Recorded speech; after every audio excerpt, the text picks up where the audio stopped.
अस्सलाम वालेकुम जी। Welcome to advance network course by Akhuwat. उम्मीद है आप सब खैरियत से होंगे, ठीक ठाक होंगे। अच्छा जी, जैसे कि मैंने आपको बताया था, हमारी हर क्लास की वीडियो रिकॉर्डिंग होगी और मैंने रिकॉर्डिंग शुरू कर दी है। इंशाल्लाह आज भी जो है कोशिश करेंगे कि जिन लोगों का एडमिशन फाइनल हो जाता है तो आप लोगों के साथ लिंक शेयर कर दिया जाएगा। ठीक है।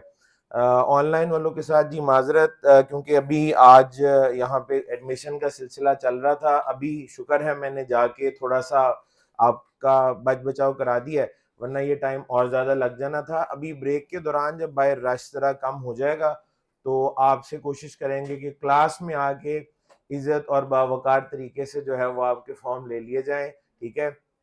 तो बहरहाल जी, शुरू करते हैं अपना लेक्चर। अच्छा जी, मैंने ये ऑनलाइन वाले जो लोग हैं, अभी आप लोगों के लिए जो चैट वगैरह है वो बंद की हुई है। उसकी वजह ये है कि मैं चूंकि वीडियो रिकॉर्ड कर रहा हूँ, तो अदरवाइज जब आप रिकॉर्डिंग देखेंगे तो आप लोगों को अपने मैसेजेस नज़र आ रहे होंगे और मैं आप लोगों के साथ चैट कर रहा हूँ, पढ़ तो हम रहे नहीं होंगे। फिर तो एक काम हो सकता है, या हम चैट कर लें या पढ़ाई कर लें। ज़ाहिर है जब सवाल जवाब की ज़रूरत होगी तो उस वक्त मैं चैट इनेबल कर दूंगा। ठीक है जी। और मैंने ऑनलाइन क्लास के लिए अपना ये जो कैमरा है वो ऑफ किया हुआ है, लेकिन वीडियो रिकॉर्डिंग में जो है वो आपको कैमरा नज़र आएगा। ठीक है। तो आप जब लेक्चर को रिकॉर्डिंग देख के रिवाइज कर रहे होंगे, उसमें कैमरा भी होगा और ये जो स्क्रीन के ऊपर कंटेंट चल रहा है वो भी आप देख रहे होंगे। ठीक है जी। तो चलें जी, पढ़ाई का सिलसिला शुरू करते हैं। इंशाल्लाह आज आप लोगों को आपकी कोर्स आउटलाइन भी मिल जाएगी। इसको, ये जो हमारा अभी ये वीक है, इसको हम ओरिएंटेशन वीक का नाम दे देते हैं। इसको मैं आउटलाइन के मुताबिक वीक 1 कंसिडर नहीं कर रहा, क्योंकि वीक 1 में फिर दोनों दिन पढ़ाई होनी चाहिए ना। तो कल तो आपका जो है, कल के दिन तो पढ़ाई हम लोगों ने नहीं की। ठीक है। आज हम पढ़ेंगे और सिर्फ आपकी आदत बनाने के लिए कि हर संडे को 2 से 3 बजे जो है वो आप लोगों का टेस्ट होगा। तो हम उस आदत के लिए आज भी आपका एक टेस्ट लेंगे। जितना हम आज पढ़ेंगे उसी में से जो है वो आपका छोटा सा एक टेस्ट। ठीक है। ताकि आपको आदत रहे कि हर संडे को जो आखिरी घंटा है उसमें आपकी असेसमेंट होनी है। और ये अखुवत की तरफ से जो है वो रूल डिफाइन हुआ है। ठीक है। तो इसका मतलब है जो कुछ भी आज हम पढ़ने जा रहे हैं इसको पूरी तवज्जो के साथ, कोई पॉइंट अगर आप लिखना चाहते हैं तो आप जरूर लिखें, नोट करें। मैं पूरी कोशिश करूंगा अपनी हर क्लास में कि जो कॉन्सेप्ट मुझे लग रहा होगा कि ये इंटरव्यू के लिए, एग्जाम्स के हवाले से अहम है, मैं उसको हाईलाइट कर दिया करूंगा। यानी एक तरह से आपको हिंट मिल जाया करेगा कि इस कॉन्सेप्ट से रिलेटेड आपकी असेसमेंट में कोई क्वेश्चन हो सकता है। ठीक है। तो आज भी मैं ऐसे ही करूंगा, जहां पे कोई ऐसा अहम कॉन्सेप्ट आया जो असेसमेंट में जो है वो शामिल किया जा सकता हो, इनडायरेक्टली मैं ये तो नहीं कहूंगा यही सवाल दूंगा मैं ऐसे ही। ठीक है। लेकिन इनडायरेक्टली मैं जरूर उसको हाईलाइट कर दूंगा ताकि उस पॉइंट को आप नोट भी कर लें और जहन में भी रखें। ले जी, आगाज करते हैं। अपना और आप लोगों का तारुफ हमारा हो चुका है। अब जरा हम अपने कोर्स के बारे में जानते हैं कि ये जो कोर्स आप पढ़ने लगे हैं ये कोर्स क्या है। ठीक है जी। इसको पढ़ने के बाद आप क्या बन जाएंगे, इसका स्कोप क्या है, जब आप मार्केट में जाएंगे तो कौन से जॉब रोल्स हैं जिनके लिए आप अप्लाई कर सकते हैं। एक चीज तो सब लोगों के लिए वाजे रहे, जो यहाँ भी बैठे हुए हैं और जो ऑनलाइन भी हैं, ये जो कोर्स मैं आपको कराने जा रहा हूं इसका कोई प्री रेक्विजिट नहीं है। यानी इसके लिए कोई ऐसी रिक्वायरमेंट नहीं है कि इससे पहले ये चीज आपको आनी चाहिए। ठीक है। तो ये बिल्कुल बिगिनर्स के लिए है और हम इसका आगाज भी इसी तरह से करेंगे कि एक बिल्कुल नया बंदा जिसको डेटा नेटवर्किंग, कंप्यूटर नेटवर्किंग का कोई भी आइडिया नहीं है और वो अपनी इस फील्ड में आगाज करना चाह रहा है, तो उसे किसी किस्म की कोई मुश्किल पेश ना आए। आप में से कुछ लोग, बहुत सारे लोग ऐसे हो सकते हैं जिन्होंने कभी ना कभी कॉर्बेट से कोई ना कोई कोर्स पढ़ा हो पहले, या कहीं और से पढ़ा हो, अपने डिग्री प्रोग्राम में आपने पढ़ा हो सकता है कुछ फंडामेंटल कॉन्सेप्ट जो है वो आप लोगों ने ऑलरेडी पढ़े हो। तो पहले 1 से 2 हफ्तों में आपके जी टोटल 26 हफ्ते हैं, 26 वीक्स बनते हैं 6 माह के हिसाब से, ठीक है। तो इनमें पहले जो 2 हफ्ते हैं इसमें हम नेटवर्क फंडामेंटल्स आसान से बेसिक कॉन्सेप्ट्स पे बात करेंगे, ताकि ये पूरी क्लास हमारे साथ चल सके। ये ना हो कि चंद लोगों को बातें समझ आ रही हों और बहुत सारे लोग पीछे रह जाएं। तो बिल्कुल बेसिक से हम आगाज करने जा रहे हैं, ठीक है। तो ये जो कोर्स है बेसिकली इतना तो मैं उम्मीद करता हूँ इसके टाइटल से ही आपको इतना तो अंदाजा हो जाता है कि it is all about networking, ठीक है जी। इसका ताल्लुक नेटवर्किंग के साथ है। और अगर हम नेटवर्क्स की या नेटवर्किंग की बात करें तो हमें अपने जिंदगी में नेटवर्क की एक सबसे बड़ी एग्जाम्पल आज के दौर में क्या नजर आती है, ठीक है। ये अगर मैं आपसे सवाल पूछूं तो एक नेटवर्क की सबसे बड़ी एग्जाम्पल मेरी और आपकी जिंदगी में इस वक्त क्या है? इंटरनेट। इंटरनेट सबसे बड़ी मिसाल है, ऐसा ही है। अच्छा जी, ये इंटरनेट को हम किन मकासद के लिए इस्तेमाल कर रहे होते हैं, ठीक है। कोई बंदा हो सकता है ऑनलाइन बैंकिंग करता हो, कोई बंदा ऑनलाइन लर्निंग करता हो, आप ऑनलाइन हेल्थ केयर की सहूलियत से भी फायदा उठा सकते हैं, आप ऑनलाइन शॉपिंग कर सकते हैं, बहुत सारे लोग अब कर रहे हैं, आप ऑनलाइन चीजें बेच भी सकते हैं, ठीक है। और इसी तरीके से आप ऑनलाइन गेमिंग कर सकते हैं, ठीक है। आप ऑनलाइन ट्रेडिंग कर सकते हैं, इतना कुछ अब ऑनलाइन होना शुरू हो गया। वैसे एक खास मकसद की वजह से मैं आपसे एक सवाल पूछ लेता हूँ ईमानदारी से, और आपने इसका जवाब देना है। मैं जो ऑनलाइन में क्लास में लोग पढ़ रहे हैं, ठीक है, उनकी तरफ से भी ये जो मेरे सामने लोग बैठे हुए हैं, ठीक है, वो मैं यही अंदाजा लगा लूंगा कि जितने परसेंट लोग मेरे सवाल का यहाँ जवाब दे रहे हैं उतने परसेंट नुमाइंदगी वहां भी हो रही होगी। आप में से ऑनलाइन गेमिंग का कोई शौकीन है या गेम खेलता है? सबसे पहले हाथ मैं उठाऊंगा, ठीक है, ताकि आप लोगों को कोई वो शक शुबा न। ऑनलाइन गेमिंग, बस इतने अच्छे आप 4 लोग इतनों में से कह रहे हैं आज के दौर में बैठ के ऑनलाइन गेमिंग, बस ये 4-5 हम लोग करते हैं। बड़ा अच्छा काम होता है, किया करें अगर नहीं करते तो, ठीक है जी। तो बहरहाल करते होंगे शायद, आप बताना नहीं चाह रहे, लेकिन ये बड़े फख्र की बात है, आपको करनी चाहिए, ठीक है। अच्छा जी, आपको क्या पता जिंदगी क्या होती है? इसका मतलब आपने भी देखा ही कुछ नहीं है। अच्छा, अब मैंने एक टेक्निकल रीजन की वजह से ये सवाल पूछा था, क्योंकि देखिए मुझे वक्त, मेरी आदत है मैं किसी भी कॉन्सेप्ट को ना कोशिश करता हूँ एग्जाम्पल दे के समझाया जा सके, और एग्जाम्पल रोजमर्रा जिंदगी की चीजों से दी जाए तो बात समझ में आती है। अब जाहिर है मैंने जो एग्जाम्पल इस हवाले से देनी थी, अगर वाकई आपने कभी ऑनलाइन गेमिंग नहीं की हुई तो आपके लिए तो समझना मुश्किल हो जाएगा, इसलिए कहते हैं खेलना चाहिए, ठीक है जी। तो चले, फिर भी मैं जब वक्त आएगा, आज के दिन ही वक्त आ जाएगा, तो आपको मैं मिसाल दे के समझाऊंगा कि असल में मैं ये सवाल आपसे क्यों पूछा था। चले जी, अच्छा, तो ये सब कुछ जो है वो हम ऑनलाइन इंटरनेट के ऊपर ये सारे काम सोशलाइज हम करते हैं, सोशल मीडिया हम ओवर द इंटरनेट इस्तेमाल कर रहे हैं। हम यूट्यूब के ऊपर वीडियो स्ट्रीमिंग करते हैं, ये सब कुछ हम ऑनलाइन इंटरनेट पे कर रहे हैं, बिल्कुल ठीक है। और भी बड़ा कुछ है, लेकिन ये कुछ प्रोमिनेंट चीजें मैंने आपके सामने रख दी हैं, ऐसे ही है।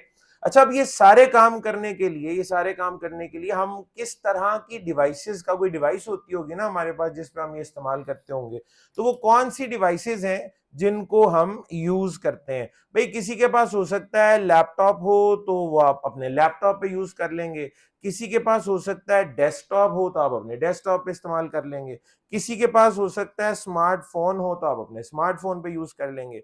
किसी के पास हो सकता है कोई स्मार्ट टीवी हो, आप अपने स्मार्ट टीवी पे, जैसे इस वक्त आपके सामने जो स्क्रीन है स्मार्ट स्मार्ट टीवी है, इसमें एंड्रॉइड चल रहा है, आप इसके ऊपर स्काइप, यूट्यूब, ये सारी एप्लीकेशन चला सकते हैं, ठीक है। तो अच्छा, अब ये उम्मीद है आपको ये समझ आ गया होगा सेटअप। यही कुल मिला के जो स्क्रीन आप देख रहे हैं, यही व्हाइट बोर्ड है, यही ब्लैक बोर्ड है, और जो लैब भी होनी है सब कुछ इसी के ऊपर होगा और सब कुछ रिकॉर्ड होगा, ठीक है जी।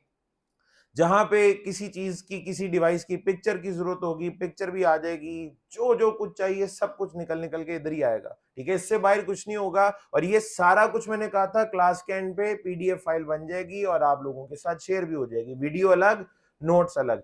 वीडियो के साथ मसला ये है, वीडियो देखने के लिए बड़ा हौसला चाहिए। आपका क्या मतलब है 6 घंटे आप यहाँ पढ़ने के बाद, और फिर यानी 12 घंटे टोटल यहाँ गुजारने के बाद दोबारा 12 घंटे की वीडियो देखेंगे? इतने अच्छे आप, आपकी सोच है, ये प्रैक्टिकली पॉसिबल नहीं है।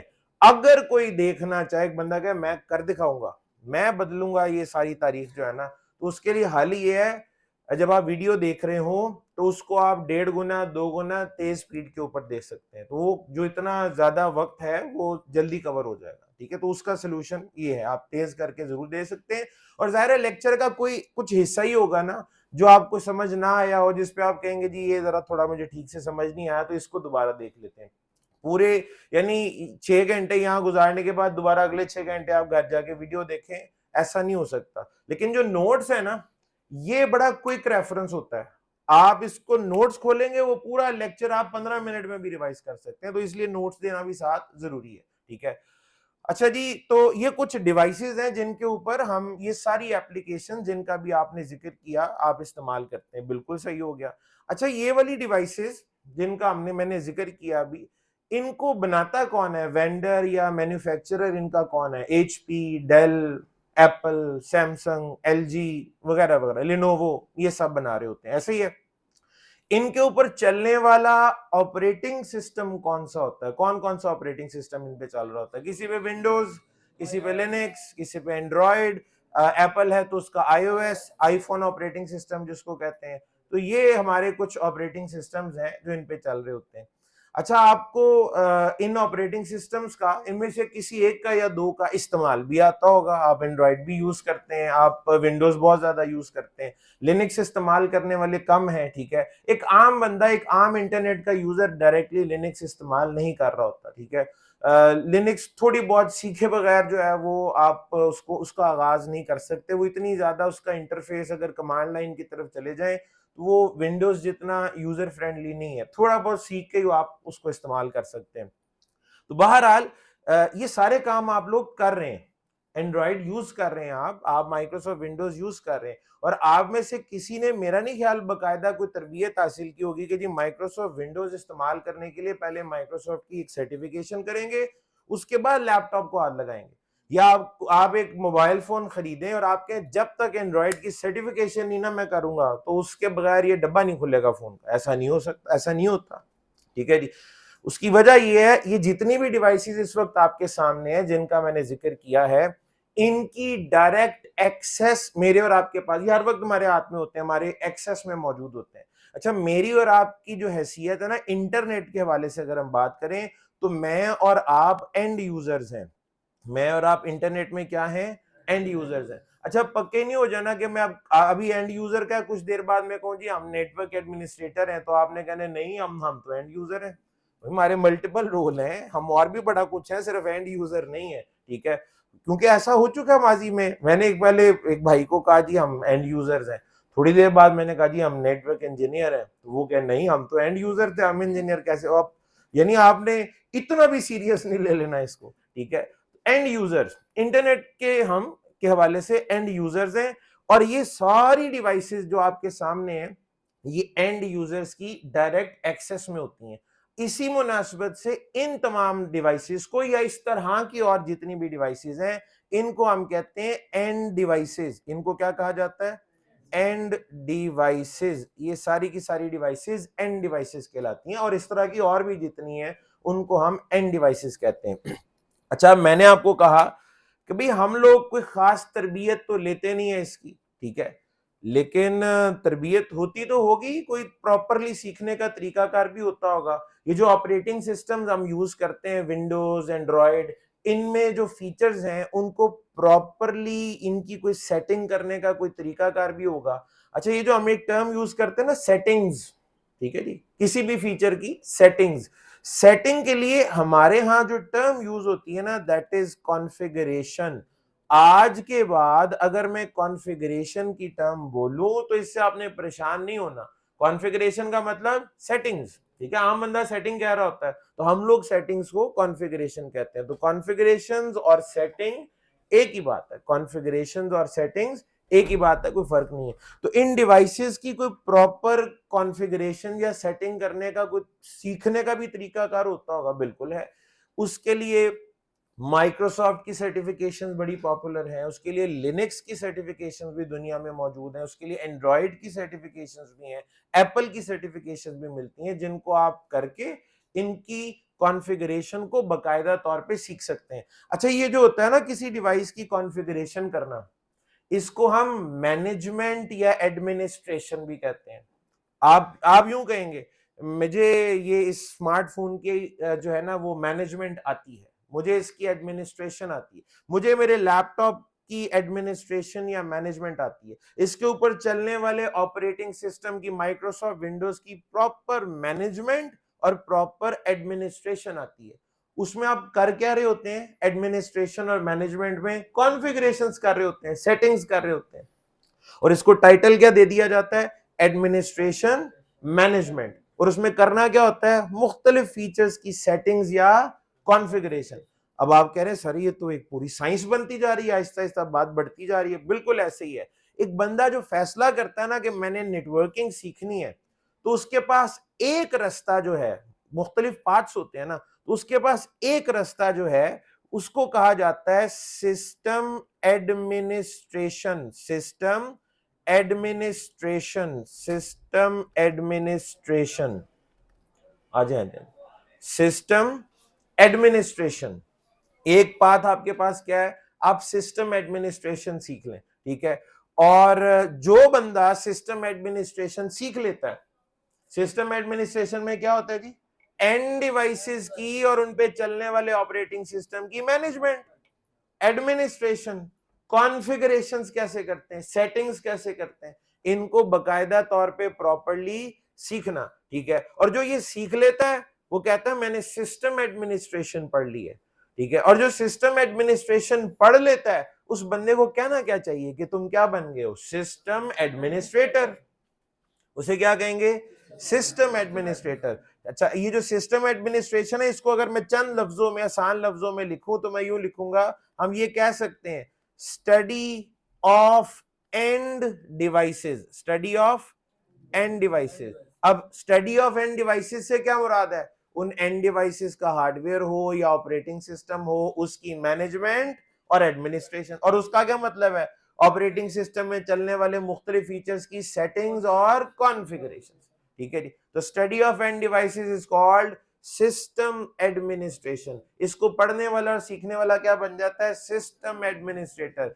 आपको मार्केट में जब जॉब नजर आएंगी तो उसमें अक्सर ये नहीं लिखा होता लिनक्स सर्टिफाइड चाहिए, माइक्रोसॉफ्ट सर्टिफाइड रिक्वायर्ड, ठीक है जी, या एंड्रॉइड सर्टिफाइड, लिखा होता है सिस्टम एडमिनिस्ट्रेटर रिक्वायर्ड। तो आपका जॉब रोल सिस्टम एडमिनिस्ट्रेटर या सिस्टम इंजीनियर होगा। सिस्टम इंजीनियर की कोई डिग्री नहीं होती है, सर्टिफिकेशन नहीं है। सिस्टम एडमिनिस्ट्रेटर में और सिस्टम इंजीनियर में कोई फर्क नहीं है। हाँ, वक्त के साथ साथ ये होता है आप जूनियर सिस्टम एडमिनिस्ट्रेटर से सीनियर हो जाएंगे, ठीक है जी, मैनेजर हो जाएंगे, ठीक है। तो आपके इस तरीके से रोल्स बदलते जाएंगे। जी जी। क्लास में अभी 28 बंदों ने डिग्री जमा कराई है, उन 28 का तो कंफर्म दाखिला है। जिन्होंने नहीं कराई ब्रेक के टाइम पे वो जमा करवाएंगे। जो 50 पहले पूरी होंगी उन्हीं का दाखिला है, हमने उससे ऊपर नहीं जाना। ये बात ज़हन में रखें, हमारा कम से कम यार 400 बंदा बाहर है। लेकिन और दूसरी बात यह है, मैंने 9 बजे के बाद आप लोगों को क्लास में नहीं आने देना, ये भी आप ध्यान में रखें।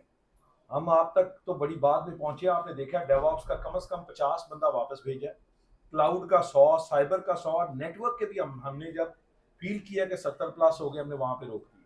तो लिहाजा आप लोग वक्त मुकर्रर पर प्लीज आएंगे सर। जी ऑनलाइन जो आज ऑनलाइन में बताएं 122। ठीक होगा ठीक, चलो। अच्छा जी, तो सिस्टम एडमिनिस्ट्रेशन और स्टडी ऑफ एंड डिवाइसेस। आप अभी ज्यादा मत सोचें, इतनी टेंशन लेने की जरूरत नहीं है क्या हो जाएगा क्या नहीं, पढ़ाई पे तवज्जो दें, ठीक है। जब टाइम आएगा देखी जाएगी, ठीक है जी। तो आप जरा फोकस इधर ही रखें। अच्छा जनाब, तो सिस्टम एडमिनिस्ट्रेशन क्लियर हो गया। अपनी डायग्राम पे या तस्वीर पे हम वापस चलते हैं। अच्छा जी, अब मैं ये चाहता हूं कि लेट से मैं इस वक्त एक डेस्कटॉप पे बैठा हुआ हूं और यहाँ पे लेट से इधर चल रहा है जनाब, मैं फेसबुक यूज कर रहा हूं और मेरा एक दोस्त है जो कि यूएसए में है और उसने फेसबुक जो है वो अपने लैपटॉप के ऊपर यहाँ पे चलाया हुआ है। मैं अपने इस दोस्त से कम्युनिकेट करना चाह रहा हूँ, मैं अपने इस दोस्त से कम्युनिकेट करना चाह रहा हूँ। एक चीज पे तो आप सब लोग एग्री करेंगे कि मेरी और मेरे इस दोस्त की कम्युनिकेशन उस वक्त तक पॉसिबल ही नहीं है जब तक कि हम आपस में कनेक्टेड ना हो। किसी ना किसी तरीके से हमारी कनेक्टिविटी होनी चाहिए, चाहे वो जैसा मर्जी मीडिया या मीडियम हो, कनेक्टिविटी शर्त है, ठीक है जी। तो इस कनेक्टिविटी के बगैर पॉसिबल ही नहीं हम कम्युनिकेट कर सकें। अब क्या इस कनेक्शन के लिए ये करना पड़ेगा कि जनाब मैं अपने इस लाहौर वाले सिस्टम में एक केबल लगाऊं और तार का रोल अपने कंधे पे लपेटूं और अमेरिका की तरफ मुंह करके सफर करना पैदल चलना शुरू कर दूं, और वो रोल खुलता जाए, अनरोल होता जाए और मैं अमेरिका पहुंच जाऊं और दूसरा एंड जाके उसके लैपटॉप पे लगा दिया जाए, ठीक है। आप कहेंगे सर ये पॉसिबल नहीं है। एक तो ये जो आपने कहा ना तार कंधे पे लपेट लेंगे, वो तार इतनी थोड़ी होगी कि आपके कंधे पे लिपट जाएगी।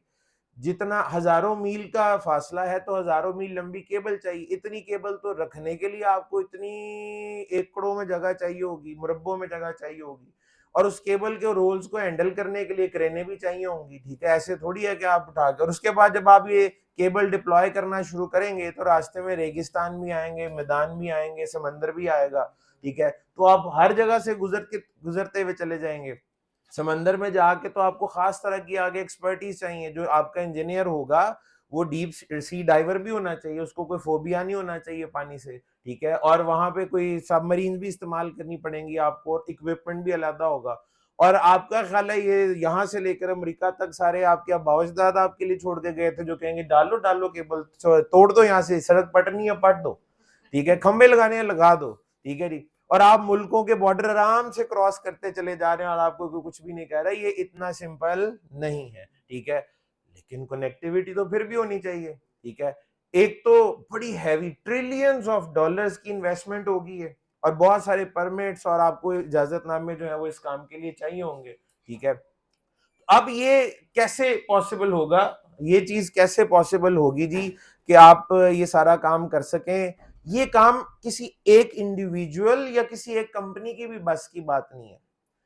दुनिया में बहुत सारी ऑर्गेनाइजेशंस मिलकर ये इन्वेस्टमेंट करती हैं और उनको हम इंटरनेट सर्विस प्रोवाइडर्स के नाम से जानते हैं, उनको हम आईएसपी कहते हैं। और ये किसी एक आईएसपी की बस की बात नहीं। एक आईएसपी किसी हमारे एक रेजिडेंशियल एरिया को भी अक्सर पूरी तरह कवर नहीं कर रहा होता, ठीक है जी। उसके दो स्ट्रीट्स के अंदर जो है वो सर्विस होती है, तीसरी में नहीं होती, वहां पे एक और आईएसपी होता है, ठीक है।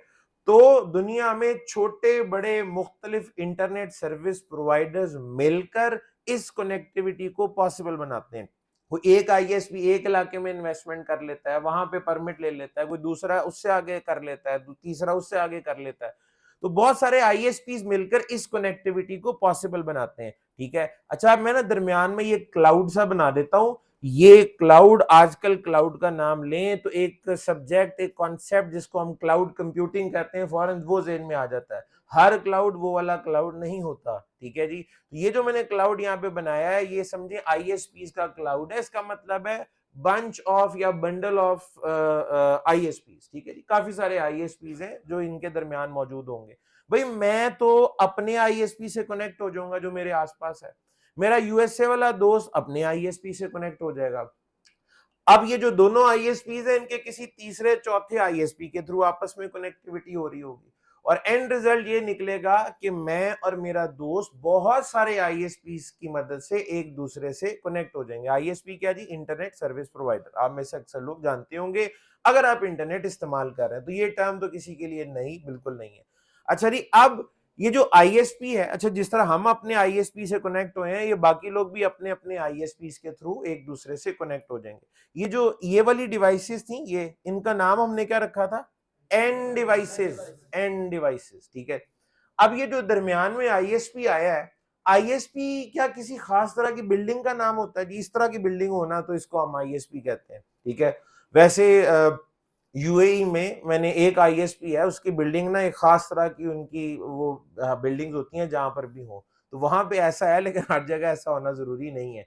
अच्छा जी, तो आईएसपी किसी खास बिल्डिंग का नाम नहीं होता, ठीक है। आईएसपी का अपना एक नेटवर्क है। नेटवर्क का मतलब है डिवाइसेस इस्तेमाल होती हैं। इसका मतलब है एंड डिवाइसेस के दरमियान कुछ और डिवाइसेस हैं जिनकी मदद से एंड डिवाइसेस आपस में एक दूसरे से कनेक्ट होती हैं।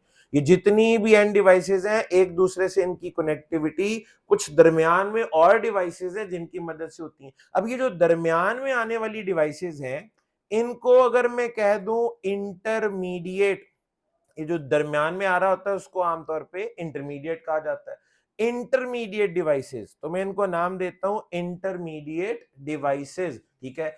एंड डिवाइसेस की कनेक्टिविटी एक दूसरे के साथ अगर डायरेक्टली नहीं हो रही तो किसके थ्रू हो रही है, इंटरमीडिएट डिवाइसेस के थ्रू हो रही है।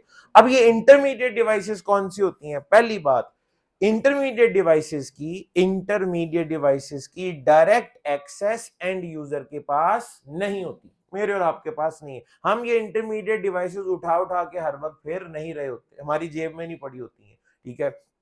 अगर एक चीज एंड यूजर के पास नहीं है, वो रोजमर्रा जिंदगी में उसको डायरेक्टली इस्तेमाल नहीं कर रहा, तो उसके पास उसकी इंफॉर्मेशन भी बहुत कम होगी, ये भी हो सकता है ना होने के बराबर हो।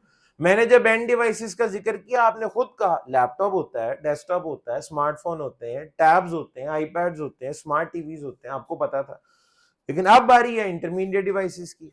अब ये कौन सी डिवाइसेस होती हैं, जाहिर है इनका भी कोई नाम पता होगा, इन्हें भी कोई बनाता होगा, तो जरा इनका जिक्र कर लेते हैं। और ये मैं आपको पहले ही बता दूं, इनसे आपने बिल्कुल भी परेशान नहीं होना नए लोगों ने। मैं हरगिज ये नहीं कह रहा, आपको पता होना चाहिए था, अगर आपको नहीं पता तो आप जिंदगी में करते क्या रहे, ऐसी कोई बात नहीं। अगर आपको नहीं पता, वेरी गुड, बड़ी अच्छी बात है, वही सीखने के लिए यहाँ पे हम इकट्ठे हुए हैं। तो ये जो इंटरमीडिएट डिवाइसेस है, उनमें चंद एक नाम मैं आपके सामने लिख रहा हूं। एक डिवाइस है राउटर, ठीक है, देखा ना हो, सुना जरूर होगा, नाम सुनने को अच्छा। एक तो लोगों ने ना अपनी मर्जी से हर चीज जो आपको एंड डिवाइस के अलावा नजर आ रही होती है ना, जिसका इंटरनेट से ताल्लुक हो, उसका नाम लोग बड़े धड़ल्ले से राउटर रख देते हैं कि ये चीज राउटर ही है, ठीक है जी। तो हर चीज राउटर नहीं होती, ठीक है। तो इंटरमीडिएट डिवाइसेस में एक डिवाइस है जिसका नाम है राउटर। इसी तरह एक डिवाइस है जिसको हम कहते हैं जी स्विच, इसी तरह एक डिवाइस है जिसको हम कहते हैं स्विच, राउटर, स्विच, ठीक है जी। इसी तरीके से एक डिवाइस है हब, राउटर, स्विच, हब। इसी तरह एक डिवाइस है फायरवॉल, FW लिख देता हूं, फायरवॉल, ठीक है जी, फायरवॉल। आप FW लिख लें, अगर आप फायरवॉल अभी नहीं भी लिख रहे कोई मसले वाली बात नहीं। इसी तरह एक डिवाइस है वायरलेस एक्सेस पॉइंट, WAP लिख लें, wireless access point. Router, switch, hub, firewall, wireless access point, ठीक है जी। Router, switch, hub, firewall, wireless access point, ठीक है जी। कुछ लोगों को हो सकता है खौफ आना शुरू हो गया हो, पता नहीं बात किधर को जाने लगी है, ठीक है। WAP, वायरलेस एक्सेस पॉइंट, ठीक है। जिंदगी में कभी आपने वायरलेस एक्सेस पॉइंट देखा है? कितने लोगों ने देखा, हाथ खड़ा करें, वायरलेस एक्सेस पॉइंट। बस आप सब ने देखा है। आप में से कितने लोगों ने वाईफाई यूज किया है घर में? सब ने। ये इसके बगैर यूज नहीं हो सकता, इसका मतलब है आपके घर में वायरलेस एक्सेस पॉइंट है, आप उसे रोज देखते भी होंगे, लेकिन आपने उसका नाम शायद कुछ और रखा हो, ठीक है जी। वायरलेस एक्सेस पॉइंट जो है बेसिकली एक क्या है जी, मीडिया कन्वर्टर, केबल को वायरलेस में और वायरलेस को केबल में कन्वर्ट करता है। ये लटका हुआ है। आप कहेंगे ऐसा तो नहीं हमारे घर में, जी ऐसा नहीं होगा, एक पीछे भी लटका हुआ है, वैसा भी नहीं होगा, ठीक है। तो शक्ल डिफरेंट हो सकती है, लेकिन वायरलेस एक्सेस पॉइंट, ये जितनी भी चीजें ना ये आपके दाएं बाएं मौजूद होंगी, एन मुमकिन है आपने देखा भी, आपको बस पता नहीं है, तो वक्त के साथ साथ पता लग जाएगा, ठीक है। इनके नाम से खौफजदा होने की जरूरत बिल्कुल भी नहीं, इनका रोज जिक्र होना है, इनके साथ आपने अपनी जिंदगी का बड़ा वक्त गुजारना है, लग जाएगा पता राउटर क्या होता है, स्विच क्या होता है, हब क्या होता है, फायरवॉल क्या होती है, वायरलेस एक्सेस पॉइंट क्या होता है। मैंने तो नाम लिखे हैं, इन सबको क्या कहते हैं, इंटरमीडिएट डिवाइसेस, इंटरमीडिएट डिवाइसेस, ये सारी की सारी इंटरमीडिएट डिवाइसेस हैं। हमें नहीं, हमने जिंदगी में चले मान लें पहली दफा आज ये नाम देखे, बड़ी खुशी हुई, इंटरमीडिएट डिवाइसेस, अच्छा ये होती हैं, इनको कहते हैं, वेरी गुड। अच्छा इन्हें भी तो कोई बनाता होगा, इनका भी कोई ऑपरेटिंग सिस्टम होगा, उसकी भी तो कोई एडमिनिस्ट्रेशन और मैनेजमेंट होगी, उसकी भी तो कोई सेटिंग या कॉन्फ़िगरेशन होगी, वो भी तो कोई करता होगा, वो भी तो कोई लोग होते होंगे, बिल्कुल ऐसे ही ये भी एक पूरी साइंस होती होगी। हाँ जी, ये भी पूरी साइंस है। सबसे पहले बात कर लेते हैं इंटरमीडिएट बनाने वाले बड़े बड़े वेंडर्स या मैन्युफैक्चरर्स कौन कौन से, कौन बनाता है, कि कौन मशहूर वेंडर्स हैं बड़े बड़े। इनमें सबसे पहला और सबसे बड़ा नाम जो है ना इंटरमीडिएट बनाने वालों के अंदर, वो जनाब नाम है सिस्को का। इस वक्त इसमें कोई शक शुबे वाली बात ही नहीं, कोई डाउट ही नहीं है। सिस्को सिस्टम्स फुल नेम है 2000, सिस्को बना था 1984 में, 1984 से लेकर 2006 तक पूरा नाम लिखा जाता था और लोगो भी मुख्तलिफ था। सिस्को सिस्टम्स पूरा लिखते थे, ठीक है। सिस्को यूएसए का जो आप फ्रांसिस्को है वहां से उसकी शॉर्ट फॉर्म निकली है, फ्रांसिस्को में से सिस्को निकाला। सिस्को सिस्टम्स 1984 में ये कंपनी बनी थी, 2006 में इन्होंने अपना नाम सिस्को सिस्टम से सिस्को कर लिया। वह सिर्फ ब्रांडिंग और मार्केटिंग की हद तक कंपनी सिस्को सिस्टम्स ही है, यानी लोगों में अब सिर्फ सिस्को लिखा हुआ नजर आता है, ठीक है जी। तो ये सिर्फ मार्केटिंग और ब्रांडिंग की हद तक है, कंपनी एक ही है, सिस्को सिस्टम्स और सिस्को दो अलग अलग कंपनीज नहीं है। तो अब हम सिर्फ सिस्को लिखते हैं, ठीक है जी, आफ्टर 2006। तो सिस्को सबसे बड़ा नाम है। इसके बाद अगर अब दूसरे नंबर पे हवावे का नाम लिखूं तो ये बिल्कुल गलत नहीं होगा। हवावे ये डेटा कम्युनिकेशन की दुनिया में सिस्को के मुकाबले में तो काफी बाद इन्होंने कदम रखा है। हवावे तो बहुत तरह की प्रोडक्ट्स इस वक्त बना रहा है, मतलब मोबाइल फोन की इंडस्ट्री आप देख लें, टेलीकम्युनिकेशन की इंडस्ट्री आप देख लें, आप यहाँ तक कि आपके घर सोलर पैनल जो लग रहे हैं उनके इन्वर्टर तक जो है वो भी अब हवावे बना रहा है, ठीक है जी। हवावे ने काफी तरह का बड़ा वर्सेटाइल किस्म की प्रोडक्ट्स ये बना के देता है, तो आपको ये इंटरमीडिएट भी डिवाइसेस भी आप बना के दे रहा है पिछले काफी सारे सालों से। तो हवावे इसमें कोई शक की गुंजाइश ही नहीं है कि सिस्को का अगर इस वक्त दुनिया में एक बड़ा कंपेटिटर है तो वो हवावे है। और दुनिया के मुख्तलिफ रीजन अब ऐसे हैं जहां पे हवावे का बिजनेस अगर आप हर साल देखें तो सिस्को से अक्सर जगहों पे आपको ज्यादा होता हुआ भी नजर आएगा। उसकी वजह बड़ी ऑब्वियस है, हवावे एक चाइनीज कंपनी है, और अगर हम प्राइसिंग पे बात करें तो चाइनीज कंपनी को प्राइसिंग पे हराना या बीट करना ऑलमोस्ट नामुमकिन है, ठीक है। और प्राइस के साथ साथ डेफिनेटली हवावे क्वालिटी भी बड़ी अच्छी दे रहा है, ठीक है। मतलब जाहिर है सिस्को जितनी तो नहीं लेकिन इतनी कम भी नहीं, और जो प्राइस का डिफरेंस होता है वो बड़ा रिमार्केबल होता है। और किसी भी क्लाइंट के लिए ये फैसला करना कि सिस्को लगाना या हवावे आपके लिए बड़ा आसान हो जाता है प्राइस की बेस के ऊपर। तो सिस्को है, हवावे है, इसी तरह एक नाम और लिखता हूं जी, जूनिपर नेटवर्क्स। जूनिपर नेटवर्क्स ये भी यूएस बेस्ड है। इसके बाद ये जो टॉप 3 या बहुत फेमस हैं मैंने उनके नाम आपके सामने भी लिखे हैं। इसके बाद तो सैकड़ों हजारों की तादाद में टीपी लिंक, डी लिंक, ठीक है जी, लिंक्सिस वगैरह वगैरह वगैरह, विप्टेला, बहुत सारे नाम आते हैं। और अक्सर ऐसे भी होता है सिस्को या हवावे जो बड़ी बड़ी कंपनीज है ये छोटी छोटी कंपनीज को खरीद लेते हैं, ठीक है जी। तो ये मैंने एक दो नाम जो अभी लिए हैं जैसे लिंक्सिस है, विप्टेला है, सिस्को खरीद चुका है इनको, ठीक है। तो बहरहाल इसके बाद तो फिर बहुत सारे नाम आते हैं, मैंने टॉप 3 के जो आपके सामने रखे हैं, सिस्को, हवावे, जूनिपर, ठीक है।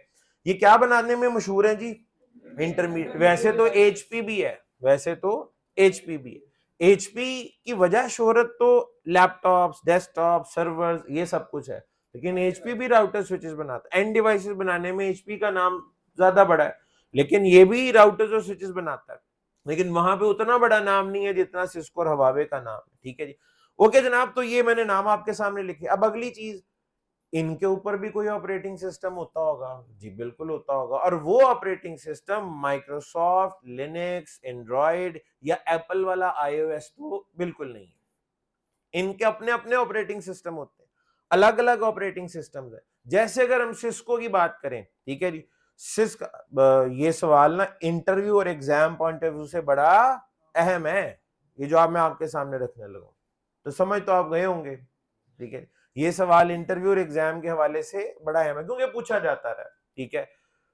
एक फ्रेश बंदा जिसका पहले से एक्सपीरियंस नहीं है, सिर्फ पढ़ के भी मार्केट में गया है, सर्टिफिकेशन सीख के भी मार्केट में गया है, उससे जाहिर है उसके पास्ट एक्सपीरियंस से रिलेटेड तो सवाल नहीं हो सकते, ठीक है। उससे तो टेक्निकल चीजें पूछी जाएंगी जो वो किताबों में और सर्टिफिकेशन में पढ़ के आया। और शुरुआत इंटरव्यू की जो है आते ही आपको वो बाउंसर्स नहीं मारे जाते, अगर जॉब पे रखना हो ना वो वाला इंटरव्यू अलग तरह का होता है, वो सही तरीके का होता है। और अगर पहले ही फैसला हो ना रखना ही नहीं है तो वो फिर इंटरव्यूज और तरह के होते हैं, ठीक है।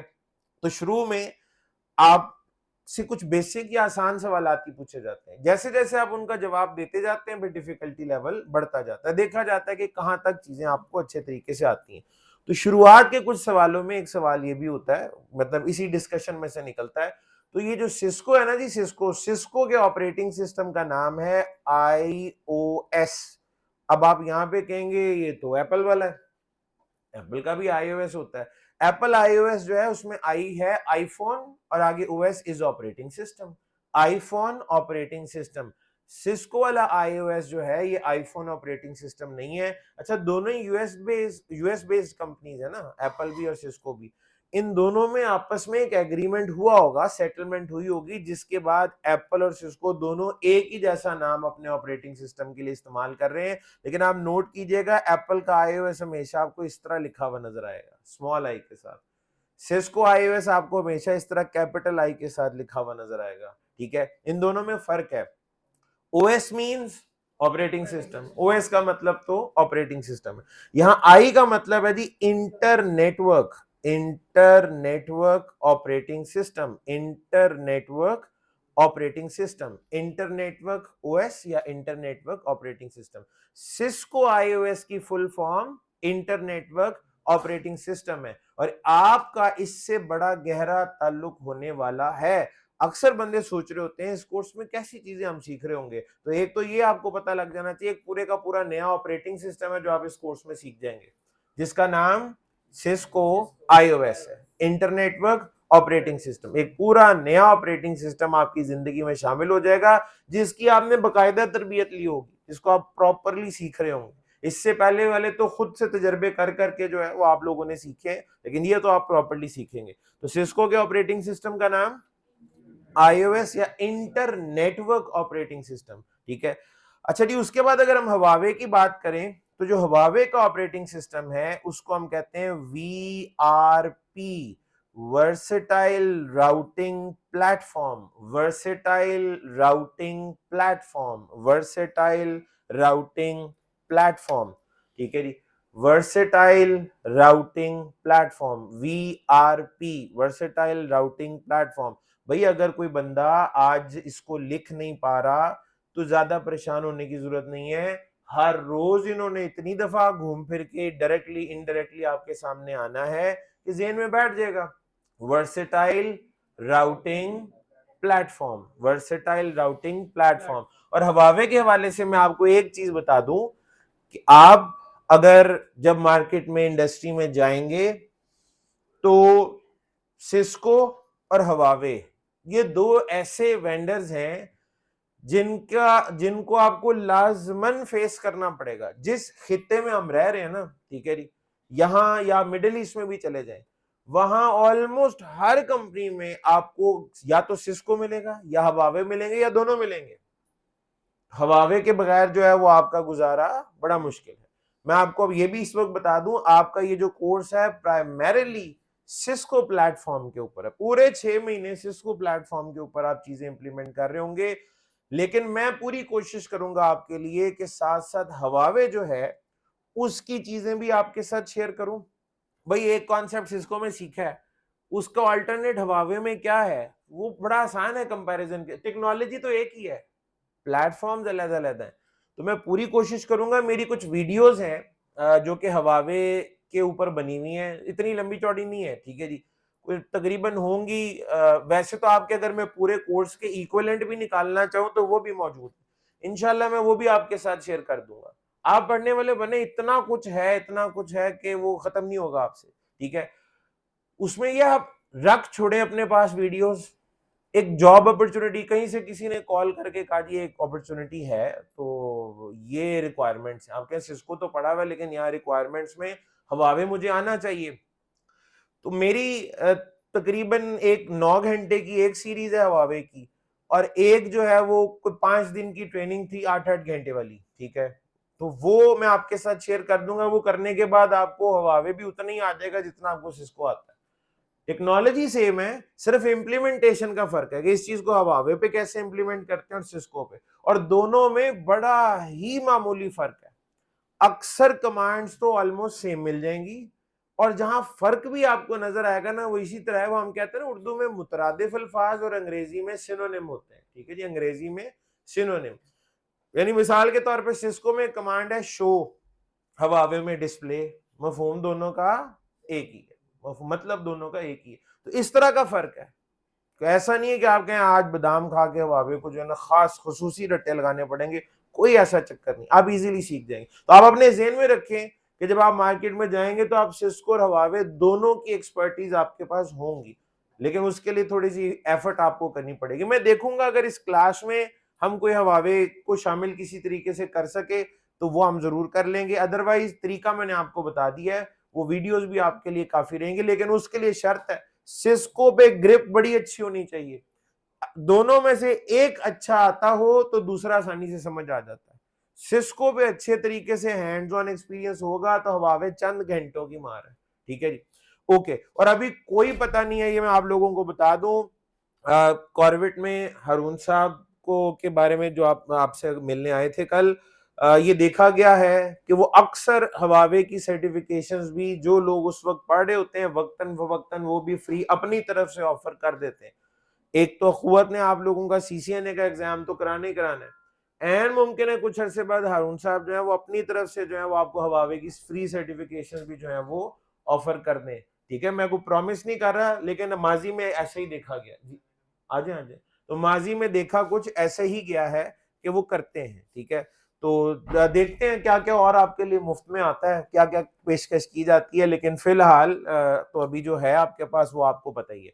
अच्छा जी, तो वीआरपी वर्सेटाइल राउटिंग प्लेटफॉर्म, और इसके बाद अगर जूनिपर नेटवर्क्स की बात की जाए, जूनिपर नेटवर्क्स की बात की जाए तो जूनिपर नेटवर्क्स का जो ऑपरेटिंग सिस्टम है ना उसका नाम कुछ यूं है, जे यू से बनता है जूनिपर, एन से बनता है नेटवर्क्स।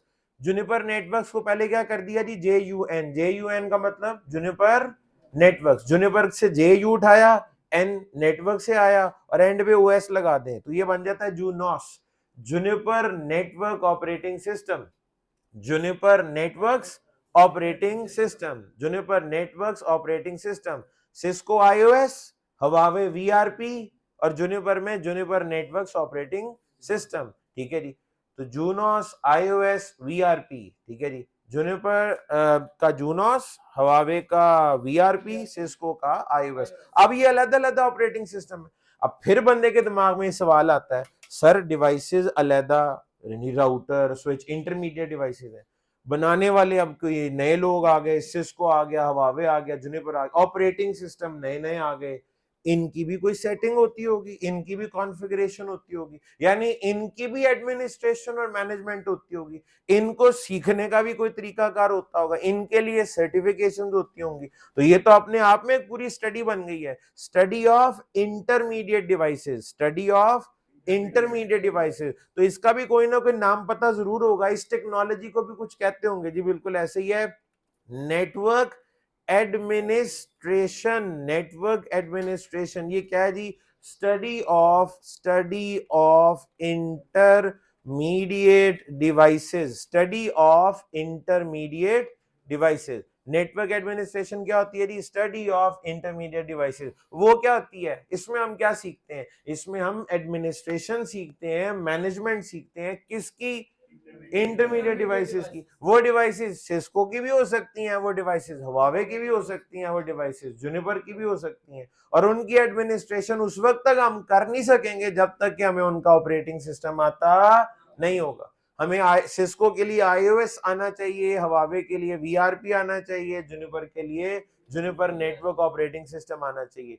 मैं इंशाल्लाह पूरी कोशिश करूंगा कि जब आप यहां से जाएं तो आपको सिस्को आईओएस और हवावे वीआरपी ये तो कम से कम आप लोगों को आता ही हो, ठीक है जी। सिस्को का आईओएस आता हो, ठीक है जी, हवावे का वीआरपी आता हो, और जूनिपर का मैं कोई आपको नहीं कह रहा, और इन दोनों की मैं अभी बात कर रहा हूं। जूनिपर के लिए ना कहानी डिफरेंट है, जूनिपर और बाकी वेंडर्स में बड़ा फर्क है, यानी एक टेक्नोलॉजी सेम बट इम्प्लीमेंटेशन या कमांड जो है ना वो बहुत ज्यादा डिफरेंट है, ठीक है। तो आप मैं जूनिपर के बारे में ये नहीं कह सकता जिसको सिस्को हवावे आता है बस एक दो दिन लगाएगा उसे जूनिपर भी आ जाएगा, ऐसा नहीं है, क्योंकि फर्क काफी ज्यादा है, उसके लिए फिर आपको अलग से टाइम देना पड़ता है।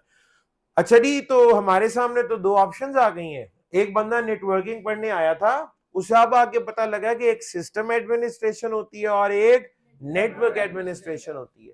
नेटवर्क एडमिनिस्ट्रेशन में इंटरमीडिएट डिवाइसेस की मैनेजमेंट और एडमिनिस्ट्रेशन सीखी जाती है, और सिस्टम एडमिनिस्ट्रेशन में आप एंड डिवाइसेस की एडमिनिस्ट्रेशन और मैनेजमेंट सीख रहे होते हैं, ठीक है जी। तो ये दो अलग अलग रास्ते हैं। आप अब इनमें से क्या पढ़ने वाले हैं, आप पढ़ने वाले हैं नेटवर्क एडमिनिस्ट्रेशन।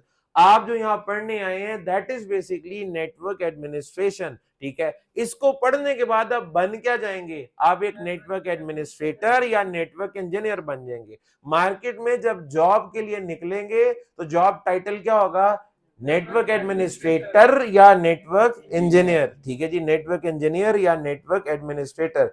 अब मार्केट में जब आप जाएंगे तो आपको जॉब मिलेगी या नहीं मिलेगी, ठीक है। अब ये एक सवाल है, आपको जॉब ढूंढनी कहाँ है।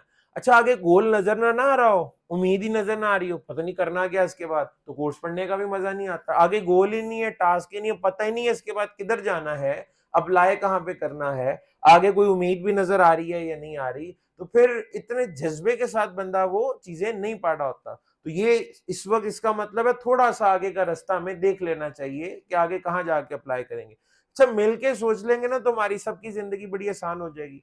आप क्या पढ़ने लगे, नेटवर्क एडमिनिस्ट्रेशन, ठीक है।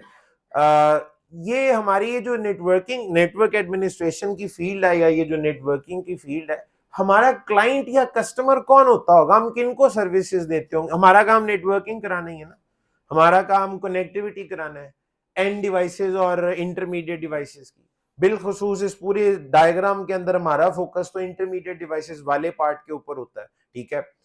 तो कौन कौन सा इस वक्त दुनिया में ऐसा कारोबार है जो ऑनलाइन हो रहा है या जो नेटवर्क के ऊपर डिपेंडेंट है, जहां नेटवर्किंग की जरूरत होती है, ठीक है।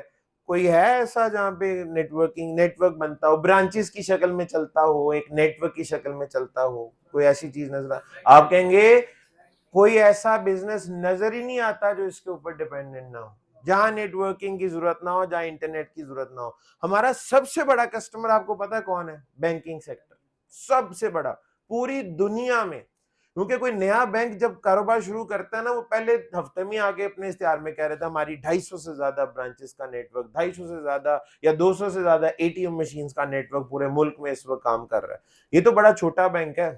जो पुराने और एस्टेब्लिश बैंक हमारे यहाँ पे हैं, 500 600 700 ब्रांचेस तो मसला ही कोई नहीं। हमारे यहाँ 1500 2000 ब्रांचेस से ज्यादा बड़े वाले बैंक्स भी मौजूद होंगे हैं। बल्कि एमसीबी और एचबीएल के बारे में क्या ख्याल है, नेशनल बैंक के बारे में क्या ख्याल है, सबसे बड़े नेटवर्क तो आपको इनके नजर आ रहे होंगे, बिल्कुल ऐसा ही है। फैसल बैंक का भी नेटवर्क छोटा नहीं, मेरे पास पुरानी स्टैट्स या पुराना नंबर 1-2 साल पहले का शायद है, तो 700 ब्रांचेस तक तो वो उस वक्त भी क्लेम कर रहे थे। जाहिर बहुत ज्यादा बड़ा नेटवर्क हो गया होगा, बिल्कुल ऐसा ही है, ठीक है। तो बैंकिंग सेक्टर एक बहुत बड़ा कस्टमर है हमारा, ठीक है। बैंक की हर ब्रांच में आईटी की टीम की जरूरत होती है, ठीक है, हर जगह पे जरूरत होती है। और इसी तरीके से अब आप जरा ना इसी पैटर्न पे, इस मॉडल पे सोचना शुरू करते हैं कि इस तरह और क्या क्या कुछ है। हमारे यहाँ ना जो हॉस्पिटल्स हैं उनका तरीकाकार थोड़ा कुछ और है। दुनिया के मुख्तलिफ ममालिक में आप जाएं तो वहां हॉस्पिटल्स की भी चेन होती है। जिस तरह आपको यहाँ पे बैंक, एक हबीब बैंक की यहाँ ब्रांच मिली है तो अगले चौक पे दूसरी ब्रांच होगी, बिल्कुल इसी तरह आप दुबई चले जाए ना, वहां पे हॉस्पिटल्स की भी चेन है। एक अगर हॉस्पिटल आपको एक जगह पे नजर आ रहा है, कुछ किलोमीटर के बाद उसी हॉस्पिटल की दूसरी ब्रांच होगी, थोड़ा और आगे जाएंगे उसी हॉस्पिटल की तीसरी ब्रांच होगी। दुनिया के अक्सर ममालिक में ऐसा होता है। अस्पतालों के एक भी अगर आपकी ब्रांच है तो उसका अपना नेटवर्क भी अच्छा खासा बड़ा होता है। ऑनलाइन हेल्थ केयर के अंदर बड़ा कुछ अब आ जाता है। मिसाल के तौर आपने डॉक्टर के साथ अपॉइंटमेंट फिक्स करनी है, ये एक मेरा ओला डॉग के नाम से एक एप्लीकेशन, ठीक है। इसके पीछे नेटवर्किंग नहीं हुई होगी, बहुत कुछ हुआ होगा। सिस्टम एडमिनिस्ट्रेटर नहीं होगा, वो भी होगा, ठीक है जी। नेटवर्क एडमिनिस्ट्रेटर नहीं होगा, वो भी होगा, ठीक है। हम ग्रोसरी स्टोर्स को अगर देखें, कारफोर के बारे में आपका क्या ख्याल है। आपको पता है इंटरनेशनल चेन है, पूरी दुनिया में इसकी ब्रांचेस मौजूद है। इसका मतलब है नेटवर्क तो फिर होगा। हमारे यहाँ भी इसकी मल्टीपल ब्रांचेस है, हर बड़े शहर में मौजूद है, ठीक है। तो बहुत बड़ा नेटवर्क है, ठीक है। कारफोर के अंदर घुस जाएं और शेल्फ्स के ऊपर पड़ी हुई प्रोडक्ट्स में नजर डालना शुरू कर दें, ठीक है। नेस्ले के बारे में क्या ख्याल है आपका, चेन है, इंटरनेशनल चेन है, बहुत बड़ी चेन है, तो बहुत बड़ा नेटवर्क होगा। कोका कोला कंपनी के बारे में क्या ख्याल है, पेप्सी कोला कंपनी के बारे में ख्याल है, ठीक है। नेटवर्क इंटरनेशनल, पूरी दुनिया में नेटवर्क मौजूद है। अब मसला शेल पेट्रोलियम के बारे में क्या ख्याल है, टोटल पार्को के बारे में क्या ख्याल है, अपने पीएसओ के बारे में, अटक रिफाइनरी के बारे में क्या ख्याल है, बहुत बड़ा नेटवर्क है, ठीक है जी। अब मसला ये है, हम जब आईटी शाईटी के हवाले से कुछ पढ़ लेते हैं ना, हमारी जो अकल है वो बड़ी महदूद हो जाती है। हम कहते हैं जो मैंने पढ़ा है ना, आपके दिमाग में आता है पीटीसीएल, आपके दिमाग में आता है वतीन, आपके दिमाग में आता है जैज, आपके दिमाग में आता है जैज वाले तो अब इकट्ठे हो गए ना, ठीक है, आपके दिमाग में आता है यूफोन, आपके दिमाग में आता है टेलीनॉर, जोंग, और बस आपकी इंडस्ट्री हो जाती है खत्म, ठीक है। और कहते हैं बस जब यही है, अच्छा आप ज्यादातर लोगों को पहली ऑप्शन यही नजर आ रही होती है। अब यहाँ पे हर साल लाखों की तादाद में इंजीनियर्स ग्रेजुएट होते हैं, हजारों लाखों की तादाद में, उन सबको यही सब कुछ नजर आ रहा होता है। और जब ये लाखों लोग पहुंचते हैं इन्हीं 5-6 कंपनीज में, तो वैकेंसी शायद मुश्किल से 1 या 2 निकली हो। उनके जो पुराना नेटवर्क एडमिनिस्ट्रेटर, अल्लाह माफ करे, हर साल फौत तो नहीं हो जाता ना वो, इसने मर जाने साल तो अब अगला बंदा रखना है, ठीक है, तो वो वहीं रहेगा, हो सकता है वो 20 साल वो सीट ना छोड़े, ठीक है, अपनी सारी जिंदगी वो क्या बस इधर से रिटायर होके जाऊंगा मैं घर, तो अक्सर ऐसा होता है, ठीक है। तो जॉब अपॉर्चुनिटीज तो वहां निकल ही नहीं रही, निकल भी रही है तो बड़ी महदूद है, तो लाखों बंदा जब उधर ही अप्लाई कर देगा तो जॉब तो नहीं मिलेगी, तो नतीजे में क्या होगा, फ्रस्ट्रेशन होगी, गलत जगह पे टकरे मारते रहेंगे। अच्छा कंपटीशन भी बहुत ज्यादा होगा उधर। आप ये हमारे यहाँ प्राइवेट और पब्लिक सारी यूनिवर्सिटीज इकट्ठी कर लेना, उनके टॉपर्स इकट्ठे कर लें, 3-3 पहली 3 पोजीशन वाले, उनकी हजारों लोगों की फौज बन जाएगी, हजारों टॉपर इकट्ठे हो जाएंगे, गोल्ड मेडलिस्ट, ठीक है, उन्हें भी नहीं मिलनी जॉब इन जगहों पे, नहीं मिल सकती सारों को, तो जब नहीं मिलेगी तो जब उन्हें नहीं मिल रही होगी तो जिसके वैसे ही ग्रेड बुरे आए हुए वो तो वो कहेगा इसको नहीं मिली तो मुझे कहाँ मिलनी है, बस फिर हमारा कुछ नहीं हो सकता, अब कुछ दोबारा शुरू से शुरू करते हैं, कुछ नया सोचते हैं। तो बेसिकली हमारी अप्रोच थोड़ी सी ये गलत है। अब ये जो मैंने नाम लिए हैं, अब आप कहेंगे मैं इंजीनियर, मैं नेटवर्क एडमिनिस्ट्रेटर, मेरा कारफोर में क्या काम, मेरा किसी पैकेजेस मॉल में क्या काम हो सकता है, मेरा एम्पोरियम में मैंने क्या अप्लाई करना है, मैंने निषाद ग्रुप में जाके जो है वो क्या वहां पे अप्लाई करना है, निषाद आपको पता ही है बहुत बड़ा ग्रुप, आप वहां अप्लाई कर सकते हैं जॉब के लिए। तो ये जो इस तरह की कंपनीज है ना, इनके पास पैसा भी बहुत होता है, और अक्सर लोगों की चूंकि पहली चॉइस ये नहीं होते, दिमाग में नहीं आ रहा होता, ठीक है, तो उसमें यह है कि आपको कंपटीशन भी कदरे कम मिलता है, पैकेज सैलरी पैकेज भी अच्छा मिल सकता है, और आपको जो है वहां पे कंपटीशन भी कम मिलेगा, जॉब होने के चांसेस भी बढ़ जाएंगे।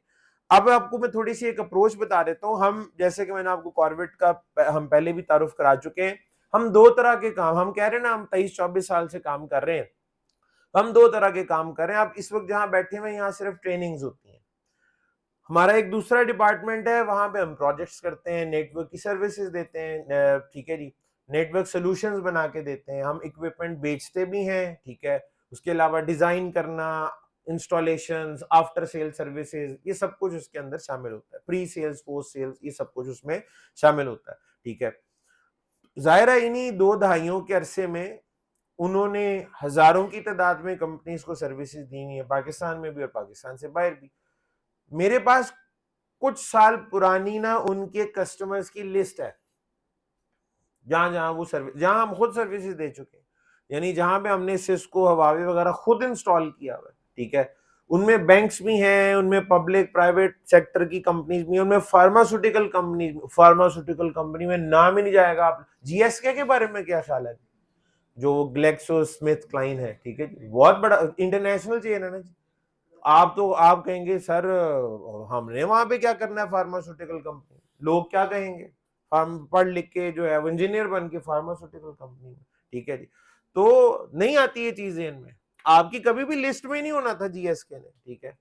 तो इसी तरह और बहुत सारे हैं, ठीक है, एबट है, ठीक है जी, आपने एबट क्या होता है जी, वो क्यों किस लिए, उधर मैंने क्या करना है, तो आप करें अप्लाई, तो एन मुमकिन है आपने अकेले नहीं अप्लाई किया वहां पे, ये बड़ी है, बहुत कम लोग होंगे जो अप्लाई करेंगे, चांसेस बढ़ जाएंगे, ठीक है। तो इस तरह की ना पूरी लिस्ट है इंशाल्लाह, एक तो वो भी आपके साथ मैं शेयर कर दूंगा, आपके फोल्डर जो आएगा आपके शेयर फोल्डर में ही आना है, सब कुछ वहीं पे एक जगह पे इकट्ठा। और उसके बाद आपका अब तक का जितना भी बैकग्राउंड है, हो सकता है आप मैकेनिकल इंजीनियर हो सकता है आप इलेक्ट्रिकल इंजीनियर हो, सॉफ्टवेयर इंजीनियर हो, या वो भी ना हो, आपने इंजीनियरिंग नहीं की भी, आपका हो सकता है बिजनेस एडमिनिस्ट्रेशन का बैकग्राउंड हो, कोई फाइनेंस का बैकग्राउंड हो, या हो सकता है आपने अभी आपकी क्वालिफिकेशन वो भी अभी मुकम्मल ना हुई हो, ठीक है जी। तो इनमें से कोई भी हो सकता है, आपकी फील्ड पहले से ना हो, तो आपका अगर सीवी अब तक बना हुआ है तो वो एक नेटवर्क एडमिनिस्ट्रेटर का सीवी तो नहीं है ना। अब ये भी एक बहुत बड़ा मसला है, जॉब नेटवर्क एडमिनिस्ट्रेटर की है, सीवी आपका कुछ और कह रहा है, तो आपका सीवी भी एक नेटवर्क एडमिनिस्ट्रेटर का सीवी दिखना चाहिए ना। तो उसके लिए 2-3 सैंपल सीवीज भी मैं आपके साथ शेयर कर दूंगा, ठीक है। और पीडीएफ फॉर्मेट नहीं होगा, एमएस वर्ड में होगा, क्योंकि इतना सीवी बनाने टाइम कहाँ होता है हमारे पास, ठीक है जी।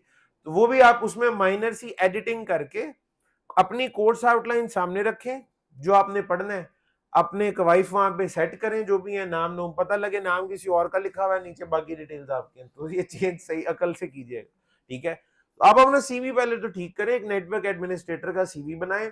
आप में से वो बंदा जिसे जॉब चाहिए, ठीक है जी, सबको ही चाहिए होगी, ठीक है। अगर तो वाकई जॉब चाहिए ना, तो उसके लिए एफर्ट जरा जल्दी शुरू कर दीजिएगा। एक तो होता है ना, आप कहें जी मैं अब 6 महीने तो बस यहाँ हिलना नहीं है, तो उसके बाद ही देखेंगे जो कुछ होगा, ठीक है। आप 6 महीने मुकम्मल होने के बाद अगर आपने शुरुआत की, फिर जाहिर है उसमें फिर आगे कुछ टाइम लगेगा। आप थोड़ी सी वर्किंग ना कोई दूसरे तीसरे महीने बाद शुरू कर दीजिएगा। क्या करना है मैं आपको बताता हूँ। एक तो आप पढ़ रहे हैं इधर से, साथ में ना वो जो लिस्ट है कंपनीज की, उसमें ना कुछ कंपनीज को मार्क कीजिएगा जो आपके घर से यहाँ आते हुए रूट में आती होंगी, बहुत सारी आती होंगी, क्योंकि हम एक कमर्शियल एरिया में बैठे हुए, यहाँ दाएं में बहुत सारी कंपनीज आपको नजर आ जाएंगी। आपने करना ये है कि एक तो तरीका ही होता है, आपने सीवी बनाया और जाके कंपनी में पहुंचे और रिसेप्शन पे आप ड्रॉप करके आ गए, ठीक है। इस पे रिस्पॉन्स मिलने के चांसेस को बहुत ज्यादा नहीं होते, ठीक है। पहले भी लोगों ने दिया होगा, उठा के हो सकता है रख दें, ठीक है, तो और भूल जाए, तो शायद बात ना बने। करना आपने ये, अगर तो वाकई जॉब चाहिए तो आपको थोड़ी सी एफर्ट करनी पड़ेगी। आप उस कंपनी के लिंक जाके ना गूगल पे ढूंढिएगा कि आईटी मैनेजर कौन है फलां कंपनी का, और आईटी डिपार्टमेंट, लेट से अगर हबीब बैंक है, हबीब बैंक का कोई आईटी डिपार्टमेंट हर बिल्डिंग में तो नहीं बना होगा ना, कोई एक जगह होगी जहाँ पे आईटी के सारे लोग बैठते होंगे, सीनियर लोग। आप पहले तो वो ढूंढेंगे, आपको मिल जाएगा, ठीक है। उसके बाद आईटी मैनेजर का या नेटवर्क एडमिनिस्ट्रेटर एचबीएल लिख के लिंक्डइन के हवाले से ढूंढेंगे, तो आपको उस बंदे का प्रोफाइल मिल जाएगा, आपको एग्जैक्टली पता लग जाएगा कि हबीब बैंक का यहाँ पे ना आईटी मैनेजर या नेटवर्क एडमिनिस्ट्रेटर कौन है, एमसीबी का कौन है, ठीक है, या पेप्सी का कौन है। पेप्सी का दफ्तर पता है यहाँ से कितना दूर है, यहाँ से कितना दूर है आपको पता है? यहाँ से बाहर निकले सामने वाली बिल्डिंग, इतना दूर है, थक जाएंगे आप, आंखें बंद करके तो चलना शुरू कर दो, उधर पहुंच जाएंगे। इस सड़क के ऊपर बहुत 3 तो आईएसपीज हैं, सामने नेक्स्ट लिंक्स है, उससे आगे पीटीसीएल है, उससे आगे फाइबर लिंक है। 3 तो आईएसपी यहाँ पे बैठे हुए जहाँ पे आप अप्लाई कर सकते हैं, ठीक है। और इसी तरह मैं लोगों को कहता था, लोगों ने किया, लोगों की जॉब हुई भी है इस वक्त। ये सारे जो आईएसपीज हैं इनके अंदर हमारे यहीं के स्टूडेंट बैठे हुए हैं, ठीक है। सामने पेप्सी का ऑफिस है, वहां चले, वहां पे अप्लाई कर सकते हैं, ठीक है। लेकिन तरीका ये नहीं है रिसेप्शन पे सीवी दे के आना है। आपने गूगल पे लिंक्डइन का प्रोफाइल मिल जाएगा आपको उस बंदे का, आपने नाम नूम बता कर ली, सिर्फ नाम की हद तक थोड़ा बहुत देख लिया कि इसकी क्या क्वालिफिकेशन वगैरह है, थोड़ा बहुत जानने के बाद आप वहां पे पहुंचे, रिसेप्शन पे जाके जी मुझे फलां साहब से मिलना है।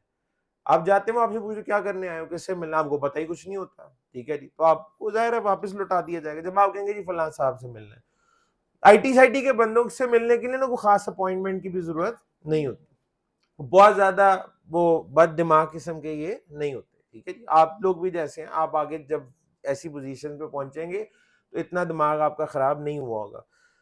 एक तो याद रखिएगा, ये जो एडमिनिस्ट्रेशन और एचआर डिपार्टमेंट के लोग होते हैं, ये जिस तरह अभी बाहर आपका वास्ता पड़ा होगा, पड़ता रहेगा आगे भी, ठीक है। इन्होंने बहुत सारे लोगों को हैंडल करना होता है, ये काफी हद तक थक चुके होते हैं, उकता चुके होते हैं, उनमें आपको उकताहट और ये चीजें, कड़वाहट, ये सब कुछ नजर आएगा, ठीक है। उनकी मजबूरी है, वो हालात ने उनको ऐसा बना दिया होता है। उनसे डील करेंगे ना तो कोई आप अच्छा असरात उनसे नहीं ले सकेंगे। तो आप जब आईटी वाले बंदे तक पहुंच जाएंगे ना, उसको जाके आप कहेंगे जी ये इस तरह से मैंने ये कोर्सेज किए हैं, और ज्यादा लंबी चौड़ी बात करने की जरूरत नहीं है, आपके कोई डिपार्टमेंट में अपॉर्चुनिटी हो तो ये मेरा सीवी है, ये आप अपने पास रख लें, बस टू दी पॉइंट बात करें। एन मुमकिन है कि वहां पे जॉब अपॉर्चुनिटी हो, वो कहेंगे यार एक अपॉर्चुनिटी है, इंटरव्यू दे दो, देख लेते हैं, हो सकता है आपका इंटरव्यू मौके भी हो जाए और अच्छा हो जाए, और आपकी बात बन जाए। या हो सकता है वो आपको कहते यार ये ना 2 महीने बाद एक पोजीशन आने वाली, एक बंदा जा रहा है दुबई, तो ये सीट खाली होने वाली है, तो तुम्हारा हम ना उस वक्त बुला के इंटरव्यू कर लेंगे। वहां आपको ज्यादा अच्छा इंपैक्ट मिलेगा। आईटी डिपार्टमेंट में किसी से मिल आते हैं और अपना सीवी दे आते हैं, एक तो उसको देख के आप अपना पुराना वक्त उसे आपको देख के ना याद आ जाएगा कि एक दिन मैं भी इस तरह फिर रहा था, तो इस बंदे की हेल्प कर देनी चाहिए। वहां से आपको बेहतर रिस्पॉन्स जो है वो मिल सकता है। तो आपने ये एफर्ट करनी है, जहां भी जा रहे हैं वहां के network administrator, network engineer, IT head, IT manager, कोई बंदा मिल जाए, उससे बात करके अपना सीवी उसके हाथ तक में आप दे के फिर आ जाए। ये एफर्ट आपको करनी पड़ेगी अगर तो जॉब चाहिए। आप यही कहते रहेंगे ना, लोगों को कहते रहेंगे कोई हो तो बताइएगा, बाकी मुलाजिम बैठे हुए, आप खुद तैयार नहीं है काम करने के लिए कि मैं जाऊं जाके सीवी दूं लोगों को, तो क्या बात। घर बैठ के नहीं आना किसी ने आपके पास, जाना पड़ेगा, खुद जाना पड़ेगा, ये एफर्ट करनी पड़ेगी। और बहुत सारी जगहों से रिस्पॉन्स नहीं भी आएगा, हौसला रखना है और इस एफर्ट को जारी रखना है। ये जारी रखेंगे तो जॉब मिलने के इम्कानात हैं, वरना घर बैठ के तो किसी का कुछ भी नहीं होना। ठीक है, हमारे पास भी अब ये भी है, हमारे पास भी अपॉर्चुनिटीज आती हैं। ठीक है, हम लोगों को बता देते हैं, जो हमारे सर्कल में ग्रुप्स हैं तो ग्रुप्स में बता देंगे जी फलां जगह अपॉर्चुनिटी आई हुई है, आप अप्लाई कर दें वहां पे। ठीक है, तो जिस हद तक हमसे हो सकता है हम भी करते हैं, लेकिन सबसे ज्यादा हेल्प इस मामले में आप अपनी कर सकते हैं। ठीक है, आप करें, आपको जरूर रिस्पॉन्स मिलेगा। तो नेटवर्क एडमिनिस्ट्रेशन क्या है जी? Study of intermediate devices. तो आप लोग नेटवर्क एडमिनिस्ट्रेशन पढ़ने के लिए यहाँ पे इकट्ठे हुए हैं। इसका नाम तोड़ मरोड़ के जैसे मर्जी रखा जा सकता है, एडवांस नेटवर्क, नेटवर्किंग। ठीक है, एक्चुअल में टाइटल नेटवर्क एडमिनिस्ट्रेशन है। अच्छा, अब ये नेटवर्क एडमिनिस्ट्रेशन पढ़ने के लिए हमारे पास 3 बड़े इस वक्त दुनिया में जो पॉपुलर तरीन सर्टिफिकेशन हैं, वो सबसे पहले सिस्को की हैं, उसके बाद हवावे की हैं और उसके बाद जुनिपर की हैं। ये तीनों वेंडर्स का मॉडल तकरीबन एक जैसा है, तकरीबन। ये नेटवर्क एडमिनिस्ट्रेशन को 3 हिस्सों में तकसीम करके पढ़ाते हैं। पहला एसोसिएट, उसके बाद प्रोफेशनल और उसके बाद expert. Associate, professional, expert. Cisco में अगर हम बात करें तो सिस्को में हमें सबसे पहली सर्टिफिकेशन मिलती है CCNA, Cisco certified network associate. Cisco certified network, अब यहां पे नेटवर्क से मुराद नेटवर्क एडमिनिस्ट्रेटर है। किस लेवल का नेटवर्क एडमिनिस्ट्रेटर? Associate level. फिर उसके बाद अगला level CCNP, Cisco certified network professional. फिर उसके बाद CCIE, Cisco certified internetwork expert. ठीक है, तो ज्यादा भी आगे जाने की जरूरत नहीं है। आपके इस कोर्स के अंदर एसोसिएट से लेकर प्रोफेशनल लेवल तक के जो कंटेंट्स हैं वो शामिल है, सीसीएनए एंड सीसीएनपी। इसी तरह हवावे में एचसीआईए, एचसीआईपी और एचसीआईई है, अगेन एसोसिएट, प्रोफेशनल और एक्सपर्ट। सिमिलरली जुनिपर में भी है। ठीक है, आप अपने जेहन में ये रखिएगा कि इस कोर्स के बाद आप सिस्को की सर्टिफिकेशंस एसोसिएट टू प्रोफेशनल और हवावे की भी एसोसिएट टू प्रोफेशनल, क्योंकि कॉन्सेप्ट्स आर सेम, फर्क सिर्फ कमांड्स का है, ऑपरेटिंग सिस्टम का, और वो इतना मामूली सा है जिसे चंद घंटों में सीखा जा सकता है। ठीक है, तो जब आप यहां से फारिग होंगे इंशाल्लाह, तो सिस्को और हवावे दोनों की एसोसिएट से लेकर प्रोफेशनल लेवल तक की स्किल्स आप लोगों के पास होंगी। ठीक है, अच्छा, उम्मीद है कि आप क्या पढ़ने जा रहे हैं, क्या स्कोप है, ठीक है, उस हवाले से आपको कुछ चीजें आप क्लियर हो चुकी होंगी। नहीं जनाब, तो हम क्या पढ़ना शुरू करने लगे हैं? अब नेटवर्क एडमिनिस्ट्रेशन। हम नेटवर्क एडमिनिस्ट्रेशन का आगाज करने लगे हैं। तो जिस चीज की एडमिनिस्ट्रेशन करनी है उसकी अपनी डेफिनेशन तो फिर हमें पता होनी चाहिए ना कि नेटवर्क होता क्या है। अच्छा जी, मेरी आदत है, मैं कोशिश पूरी किया करता हूँ कहानी सुना के, एग्जाम्पल बता के, आसान आसान तरीके से कॉन्सेप्ट्स को क्लियर किया जाए ताकि लंबे अरसे तक याद रहे। ठीक है, तो नेटवर्क की डेफिनेशन के साथ भी हम कुछ ऐसे ही करते हैं। Let's define network. ये नेटवर्क होता क्या जी, मिलके इसको डिफाइन करने की कोशिश करते हैं ताकि हमें जिंदगी में कभी ये भूले ना कि नेटवर्क आखिर होता क्या है। सबसे पहले आप लोगों से पूछ लेता हूँ जो यहाँ बैठे हुए हैं, मुझे किताब वाली डेफिनेशन अभी नहीं चाहिए, तो मैंने लिख ही देनी है वो। ठीक है, वो तो लिखना ही लिखना है उसको। ठीक है, कोई रोजमर्रा जिंदगी दाएं बाएं इधर उधर से कोई मिसाल आपको नजर आ रही हो, पंखे चल रहे हैं, लाइटें चल रही हैं, एसी चल रही है, इधर उधर देख के पानी इस्तेमाल करते हैं, हम बिजली इस्तेमाल करते हैं। कोई मिसाल आप दे के समझाना चाहें कि आपके नजदीक नेटवर्क क्या है, ठीक है, कोई टूटे फूटे अल्फाज, लेकिन मुझे किताब वाली डेफिनेशन अभी शुरू में नहीं सुनानी, वो तो बात खत्म तो वहीं जाके होनी है, तो जरा ऐसी के लोगों को समझ आए। जी आप बता दें। बिल्कुल बिल्कुल बिल्कुल। भाई ने एक मिसाल लेके मैं बताया, वो कहते हैं सर आपके बैक साइड पे कैमरा, उन्होंने कैमरा भी हाईलाइट कर दिया है कि ये जो कैमरा है इससे आप सब लोग एडमिनिस्ट्रेशन ने ना यहाँ पे अपने कंट्रोल रूम बनाया हुआ है, तो आराम से बैठ के वो बाद में वहां बैठ के देखते रहते हैं कि इस क्लास में क्या हो रहा है, ये चलता है सही में, ठीक है जी। तो ऐसा नहीं है कि हमने शो पीस लगाया हुआ है। वो कहते हैं इस तरह का कैमरा ना बाकी कमरों में भी लगा होगा। जी बिल्कुल। वो कहते हैं नहीं ये आपस में कनेक्टेड होंगे। जी बिल्कुल। वो कहते हैं ये इन कैमरास का एक नेटवर्क की एक मिसाल है। बिल्कुल ठीक एग्जांपल दिया आपने। और कोई कुछ इस तरह से आप मुझे ना पता नहीं क्यों जाने पहचाने से लग रहे हैं। हमारी कभी जिंदगी में पहली मुलाकात हुई भी है ना, एक दफा हुई भी है बस। इसका मतलब है आपने ना सही वाली डेफिनेशन सुना देनी है, मुझे खतरा लग रहा है, ठीक है।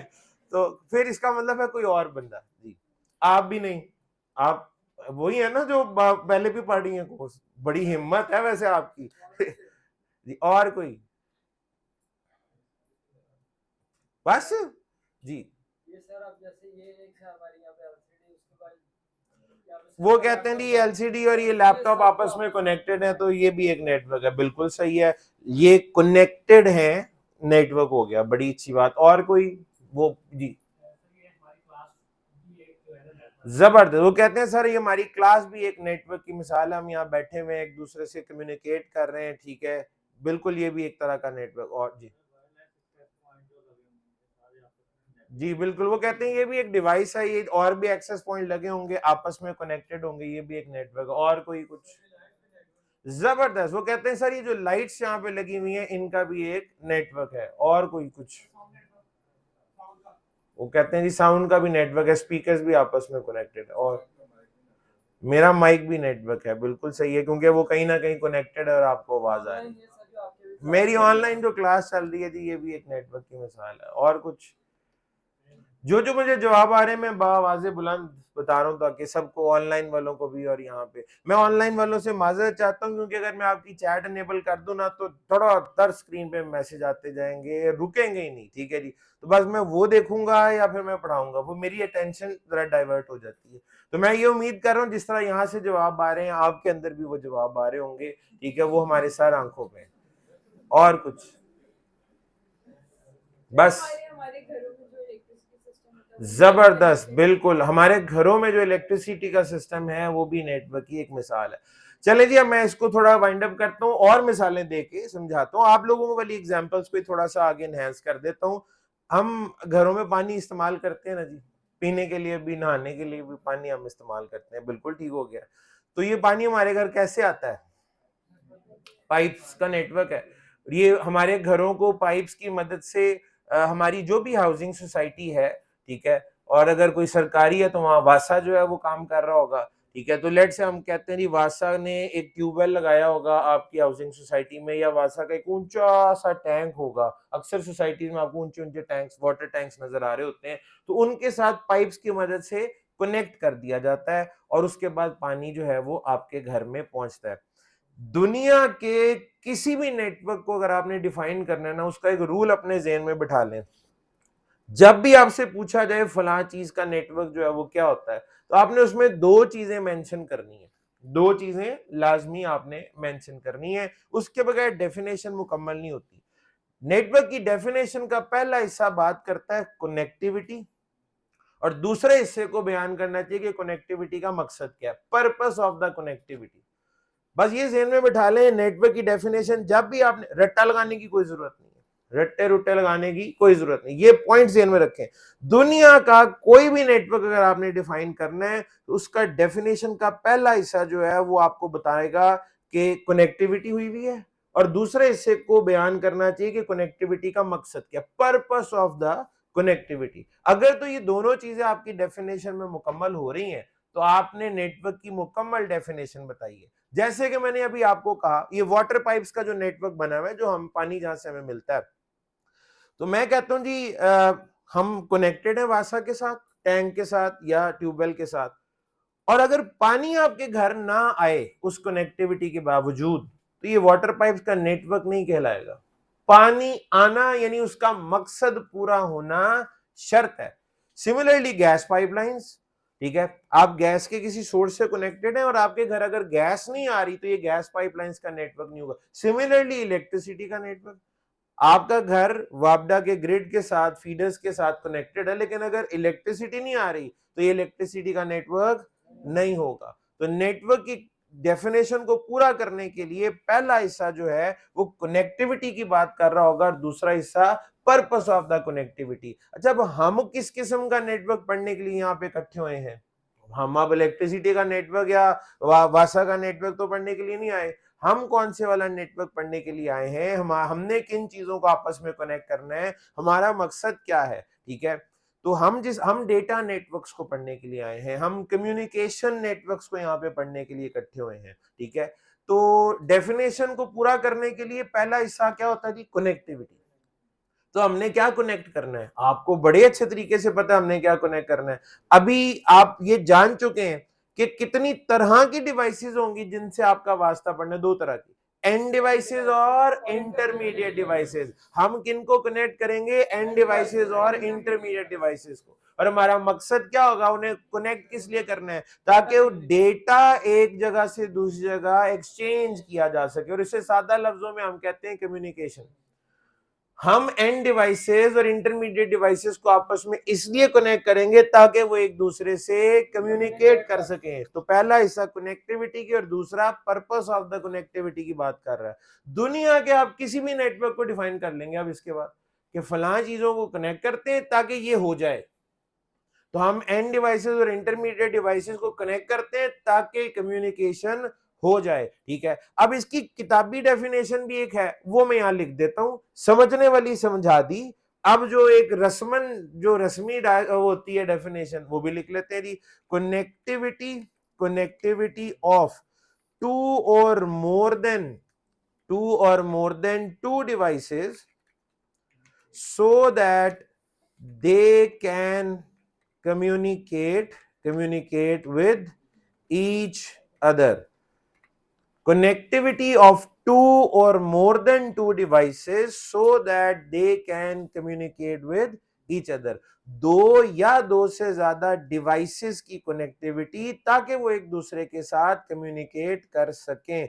जो चीज हाईलाइट करनी होगी आपके नोट्स में वो हाईलाइट भी कर दिया करूंगा। ठीक है, आपसे ज्यादा कोशिश करूंगा इंटरेस्टिंग नोट्स जो है वो मेरे पास बन रहे हो। ठीक है जी, क्योंकि नोट्स ही बाद में काम आने हैं। ठीक है, तो कनेक्टिविटी ऑफ टू और मोर देन। अच्छा, अब इसमें कुछ इंपॉर्टेंट चीजें हैं, जैसे नेटवर्क की डेफिनेशन टू से शुरू होती है। इसका मतलब अगर कोई डिवाइस अकेली और कनेक्टेड नहीं है तो वो फिर नेटवर्क का हिस्सा नहीं होगी। तो ऐसी डिवाइसेस का भी कोई नाम पता होगा, उन्हें भी कुछ कहते होंगे। तो ऐसी डिवाइसेस को कहा जाता है स्टैंड अलोन डिवाइस। वो डिवाइस जो नेटवर्क से कनेक्टेड नहीं है, किसी दूसरी डिवाइस से कनेक्टेड नहीं है, उस डिवाइस को हम स्टैंड अलोन डिवाइस कहते हैं। कुछ डिवाइसेस हमेशा ही स्टैंड अलोन रहती हैं, लेकिन कुछ डिवाइसेस नेटवर्क डिवाइसेस होती हैं, वो आर्जी तौर पे स्टैंड अलोन है जब तक आप उन्हें कनेक्ट ना करें। लेकिन जब वो कनेक्ट हो जाएंगी तो आप कहेंगे जी ये पार्ट ऑफ नेटवर्क बन गई है। लेकिन जब तक कि वो नेटवर्क का हिस्सा नहीं बनती तब तक वो, यानी मैं अपने लैपटॉप को जब तक कनेक्ट नहीं करूंगा नेटवर्क के साथ, मेरा लैपटॉप क्या होगा? Stand alone. ठीक है, लेकिन जब वो कनेक्ट हो जाएगा तो हम कहेंगे पार्ट ऑफ द नेटवर्क बन गया। ठीक है, तो स्टैंड अलोन डिवाइस जो नेटवर्क के साथ कनेक्टेड नहीं होती। ठीक है, और जो कनेक्टेड होती है उन्हें हम फिर पार्ट ऑफ नेटवर्क कहते हैं। तो कनेक्टिविटी ऑफ टू और मोर देन टू डिवाइसेस। अच्छा, पुराने जमाने में ना यहाँ पे कंप्यूटर्स का लफ्ज बहुत यूज होता था, कंप्यूटर्स की कनेक्टिविटी। अब कंप्यूटर बड़ी शक्लें इख्तियार कर चुका है। तो डिवाइसेस किसको कवर कर रही हैं? दोनों तरह की डिवाइसेस को, एंड डिवाइसेस को भी और इंटरमीडिएट डिवाइसेस को भी, और उनकी आपस में कम्युनिकेशन नेटवर्क कहलाता है। लो जी, अब आपसे ये डेफिनेशन याद रखनी है, पूछी जा सकती है आपसे किसी इंटरव्यू में भी, किसी इम्तिहान में भी। ठीक है जी, एक इम्तिहान आज भी होना है, हो सकता है उसमें। अच्छा, वो मैंने ना आपका एक एग्जाम बना लिया हुआ था 2-3 दिन पहले रूटीन के मुताबिक। ठीक है, और उसमें था कि आप दोनों लेक्चर्स पढ़ लेंगे तो फिर आखिरी घंटे में वो हो जाएगा। तो अभी आपका एग्जाम जो है, आपकी जो एक ब्रेक होगी ना 2 बजे से पहले वाली, तो उसमें बैठ के मैं बनाऊंगा कुछ सवाल जो है उन्हें मॉडिफाई कर दूंगा, कुछ और ऐड कर दूंगा, जितनी डिस्कशन आज आपके साथ हुई है। उसमें पूछा जा सकता है सिस्टम एडमिनिस्ट्रेशन के बारे में, उसमें पूछा जा सकता है नेटवर्क एडमिनिस्ट्रेशन के बारे में। डेफिनेशन डुफिनेशन कोई नहीं आनी, ऑल एमसीक्यूज, ठीक है जी। अच्छा, वो पूछा जा सकता है आपसे, पूछा जा सकता है जनाब ये नेटवर्क की डेफिनेशन को किसी तरीके से पूछा जा सकता है। हो सकता है मैंने डेफिनेशन लिखी हो, ट्रू फॉल्स के हवाले से सवाल आ जाए। iOS क्या होता है, VRP क्या होता है, जूनोस क्या है, इसके हवाले से कोई सवाल हो सकता है। तो ये सारी चीजें इंपॉर्टेंट है, ठीक है। अच्छा जी, तो नेटवर्क, अब इंटरव्यू का एक और सवाल जो एक नए बंदे से जो तजर्बाकार नहीं है, ताजा ताजा पढ़ के भी उसने सोचा जी मैं जो है ना जॉब के लिए अप्लाई करता हूँ, तो वो उससे एक सवाल बड़ा ही आसान, पूछने वाला हमदर्दी कर रहा है आपसे, एक तो इससे मैं आसान सवाल पूछूं। अक्सर इतना आसान सवाल पूछ लिया जाता है, बंदे को यकीन नहीं आ रहा होता और जवाब ही नहीं समझ आता मैं इसका क्या जवाब दूं। मिसाल के तौर, आपसे पहले पूछा उसने नेटवर्क क्या होता है, आपने बड़े कॉन्फिडेंस से जवाब दे दिया, चाहे समझा दिया कि कनेक्ट करते हैं ताकि मकसद पूरा हो जाए, या ये वाली डेफिनेशन याद थी तो सुना दी। तो फिर ना, अच्छा मैं एक चीज मुझे नजर आई, मैं आपको बता दूं, मेरे शुरू के 2-3 लेक्चर्स में ना आपको ऐसा महसूस होगा ये बंदा बड़ी आसान आसान सी बातें कर रहा है, छोटी छोटी सी मामूली सी बातें, ठीक है। लेकिन कुछ तीसरे चौथे लेक्चर के बाद ना मामला अचानक से बड़ा गंभीर और संजीदा हो जाना है, ठीक है। और वहां पे ना ये जो मुझे ये अचानक से कॉमा नजर आया था, एक इस कॉमे तक की अहमियत है, एक पूरी लैब इस कॉमे के ऊपर है, अंदाजा करें, बहुत बड़ी लैब। वो आपको जब देखेंगे तो समझ आएगा, आपको भूल जाएगा, मुझे नहीं भूलेगा, मुझे याद रहेगा कि मैंने इस कौमे की लैब के हवाले से आपको बताना था, ये लैब में प्रैक्टिकली इस कौमे की क्या अहमियत है। तो एक एक नुक्ते की अहमियत है। आपने मेरी मिसालें हैं तो बड़ी बच्चों वाली आसान आसान सी, लेकिन आपने उसको इतना इजी लेना नहीं है, ठीक है, हर चीज बड़ी सीरियस है। अच्छा जी, तो हम बात कर रहे थे इंटरव्यू के इंतहाई आसान सवाल। उसने आपसे पूछा नेटवर्क, आपने ठग करके बता दी।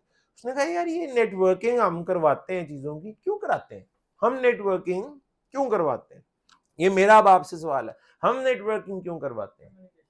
वो कहेगा हाँ मेरा यही तो सवाल है कि कम्युनिकेशन के लिए हम नेटवर्किंग क्यों कराते हैं, कम्युनिकेशन के लिए हम नेटवर्किंग क्यों कराते हैं। अब ये आप भी सोच रहे हो ये तो बड़ी आसान सी बात है, लेकिन आपको अल्फाज मिलना जरा मुश्किल होगा। मैं भी आपका जवाब, मैं आपने जो बताना है मैं बता देता हूँ अभी थोड़ी देर में, ठीक है जी। भाई भाई को पता है, वो कहता है मुझे पता है कम्युनिकेशन क्यों कराते हैं, उनके वो कहते हैं इन बाकियों को नहीं पता होगा, मुझे पता है, ठीक है, वेरी गुड, अच्छी बात है। तो जी मैं अगर ये सबके सामने, बाकियों के सामने भी ये सवाल रखूं कि हम कम्युनिकेशन क्यों, कम्युनिकेशन के लिए नेटवर्किंग आखिर क्यों कराते हैं, तो अक्सर ना आपकी सिचुएशन ऐसी होती है, आप कहते हैं मुझे पता है, इतनी की बेसिक सी बात है, मैं अब क्या बताऊं इसके बारे में, लफ्ज नहीं मिल रहे होते। और इंटरव्यू में आप वैसे ही नर्वस होते हैं शुरू में, तो आती हुई चीजें भी भूलना शुरू हो जाती हैं, कंफ्यूज होना आप शुरू हो जाते हैं। इस तरह की सिचुएशन में आप अक्सर फंस सकते हैं, अक्सर इंटरव्यूज में, या अक्सर कभी कहीं बातचीत कर रहे हैं तो आपको समझ नहीं आ रही यार इतनी आसान सी बात है, मैं कैसे समझाऊं इसको, ठीक है। तो इसका आपको ना एक टोटका बताता हूं, बड़ा आसान सा हल है। उस चीज को थोड़ी देर के लिए अपनी जिंदगी से माइनस करके सोचें, आपको जवाब मिलना शुरू हो जाएगा। मिसाल के तौर पे वाटर पाइप्स का नेटवर्क है ना, आप कहेंगे पानी के लिए वाटर पाइप्स का नेटवर्क होता है, जैसे आप कह रहे हैं कम्युनिकेशन के लिए नेटवर्क कराते हैं, तो नेटवर्किंग कराते हैं, तो पानी के लिए भी वाटर पाइप्स की नेटवर्किंग ही कराई हुई है ना आपने। जरा थोड़ी देर के लिए वो नेटवर्क खत्म कर दें आप, तो क्या होगा, पानी के बगैर तो जिंदा नहीं रह सकते, पानी तो हमें चाहिए, तो पानी कहां से लाएंगे, घर नल का खोलने से पानी नहीं आ रहा, अब पानी चाहिए, ट्यूबवेल पे जाना पड़ेगा, ठीक है जी। या कोई अगर कोई देहाती इलाका है तो हैंडपंप होगा, वहां जाएंगे, वो मुशक्कत करेंगे, फिजिकल मुशक्कत करेंगे, पानी भर के लाएंगे। पानी लिमिटेड होगा या अनलिमिटेड ले आएंगे, लिमिटेड होगा, जिस बर्तन में लाए उतना ही होगा, उसे इस्तेमाल करेंगे, खत्म हो जाएगा, फिर दोबारा ये एफर्ट करनी पड़ेगी, वक्त ज्यादा लग रहा है ना, मुशक्कत भी ज्यादा हो रही है, और पानी भी लिमिटेड मिल रहा है, ऐसे ही है। ऐसे में जिंदगी मुश्किल हो जाएगी, ठीक है। देहाती इलाकों में आप क्या वैसे तो आज तो हमारे देहात भी बड़े तरक्की कर गए हुए हैं, ठीक है, जो जो पिक्चर हमारे ज़हन में होती है वैसे होता नहीं है, ठीक है। बहरहाल शहरों में देख लें, बड़ी बड़ी हाउसिंग सोसाइटीज में आपके घर पानी तो आ रहा है, पीने का साफ पानी नहीं आ रहा होता, तो उसके लिए क्या करना पड़ता है, बड़ी बड़ी हाउसिंग सोसाइटीज में फिल्ट्रेशन प्लांट लगे होते हैं, लोगों को वहां जाके पानी भर के लाना पड़ता है, और लोगों का रश लगा हो तो लाइनें भी लगी होती हैं, और फिर भी जो पानी मिलेगा वो लिमिटेड होगा, अगले दिन फिर ये काम आपको दोबारा करना पड़ेगा। या आपने मिनरल वाटर का कोई बंदोबस्त किया होगा, या कंपनी आके दे जाती होगी, उसके लिए आपको कॉस्ट पे करनी पड़ती है, या फिर आप खाली बोतल लेके जाते हैं, भरवा के लाते हैं, ठीक है।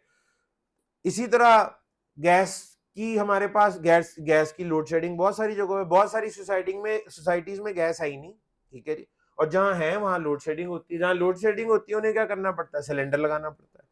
अब घर का वो बंदा जिसकी ड्यूटी होती है ना ये काम करने की, उसे मेरी मिसाल सही समझ आएगी। जो इस फेज से गुजरा ही नहीं है, ठीक है, उसे नहीं पता, वो महसूस नहीं कर सकता इस फीलिंग को, ठीक है जी। तो जो यानी आराम से बैठ के आप टीवी देख रहे थे, अचानक आप और सोच रहे थे अभी खाना मिलेगा, अचानक आवाज आएगी जी सिलेंडर खत्म हो गया, गैस नहीं है, खाना तो नहीं मिल सकता, पहले वो लेके, अब आपका दिल ही नहीं चाह रहा होगा लेकिन जाना पड़ेगा, ठीक है। तो जो उस अजियत से गुजरता है उसको इस मिसाल की सही में समझ आएगी, ठीक है। आप लोगों को ठंड तो नहीं लग रही, इस क्लास में ठंड लगा करती है, ठीक है जी। तो उसका हल ये है कि आप एक तो बर्दाश्त करें, क्योंकि अगर हम ये बंद कर देंगे ना तो लोग इतने ज्यादा हैं कि इतनी जल्दी सफोकेशन होना शुरू हो जाएगी। और मैं यहाँ पे मिसाल दे दिया करता हूँ अक्सर एक और कि हमारे जो डेटा सेंटर्स वगैरह होते हैं, ठीक है, या आप सिस्को के, मैं एक एग्जाम की मिसाल देता हूँ। सिस्को का सबसे बड़ा एग्जाम है एक्सपर्ट लेवल का लैब एग्जाम होता है, उसका सेंटर पाकिस्तान में नहीं है। करीब तरीन सेंटर जो हमारा है जहां हम जा सकते हैं वो दुबई है, लोग वहां जाके लैब अटेम्प्ट करते हैं, या इंडिया में है, दुबई में है, यूएसए में है, यूके में नहीं है, यूरोप में सिर्फ बेल्जियम में है, तो यूरोप वाले यूके वाले सारे बेल्जियम ट्रेवल करके जाते हैं। इसी तरह ऑस्ट्रेलिया में है, ठीक है। तो दुनिया के कुछ ममालिक में लैब सेंटर्स हैं। आप जब अपना एग्जाम बुक करते हैं ना दुबई वाले सेंटर में, दुबई में पता ना कितनी गर्मी होती है, वैसे काफी रेगिस्तान है, ठीक है। तो जब आप अपना एग्जाम बुक करते हैं तो आपको एक ईमेल आती है कि लैब का टेम्परेचर जो है ना वो काफी कम है, तो आपने अपने साथ अपने गर्म कपड़े, टोपी शोपी अपना बंदोबस्त करके आना है। तो हम उसी की प्रैक्टिस करा रहे हैं आपको, ठीक है। तो अगर आपको ठंड महसूस हो, आप अपने कंबल, रजाई, ठीक है, स्वेटर, टोपियां, मफलर वो साथ ला सकते हैं। मूंगफलियां नहीं ले आनी, आराम से छील के वो भी खाएं, ठीक है जी। इतना भी माहौल नहीं बना लेना, छुआरे खा लें आप, ठीक है जी। तो बहरहाल ये है कि अच्छा एक और भी बड़ी अच्छी बात की मौके पे कर दी, इस क्लास में आपको खाने पीने की इजाजत है, लेकिन ऐसे नहीं है कि आप चेयर्स का मुंह ऐसे करके नान चने शुरू किए आपने खाने, ठीक है। कोई कैंडी, कोई टॉफी जो आपके शुगर लेवल और एनर्जी लेवल को बहाल रख सके वो आप खा सकते हैं। कोई च्युइंगम खाना चाहें आप, वो आप खा सकते हैं, ताकि आप जागते रहें, एनर्जी बहाल रहे, क्योंकि लंबी देर के लिए आपको यहाँ पे बैठना है, ठीक है।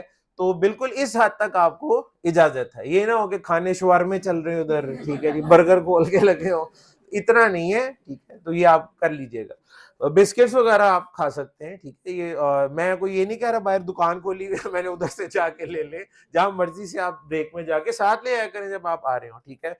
अच्छा, तो हम बात कर रहे थे कि ये नेटवर्किंग क्यों करवाई जाती है। अब उसकी मैं अपनी वाली मिसाल देता हूँ ना, पानी और गैस से तो समझ आ गई है।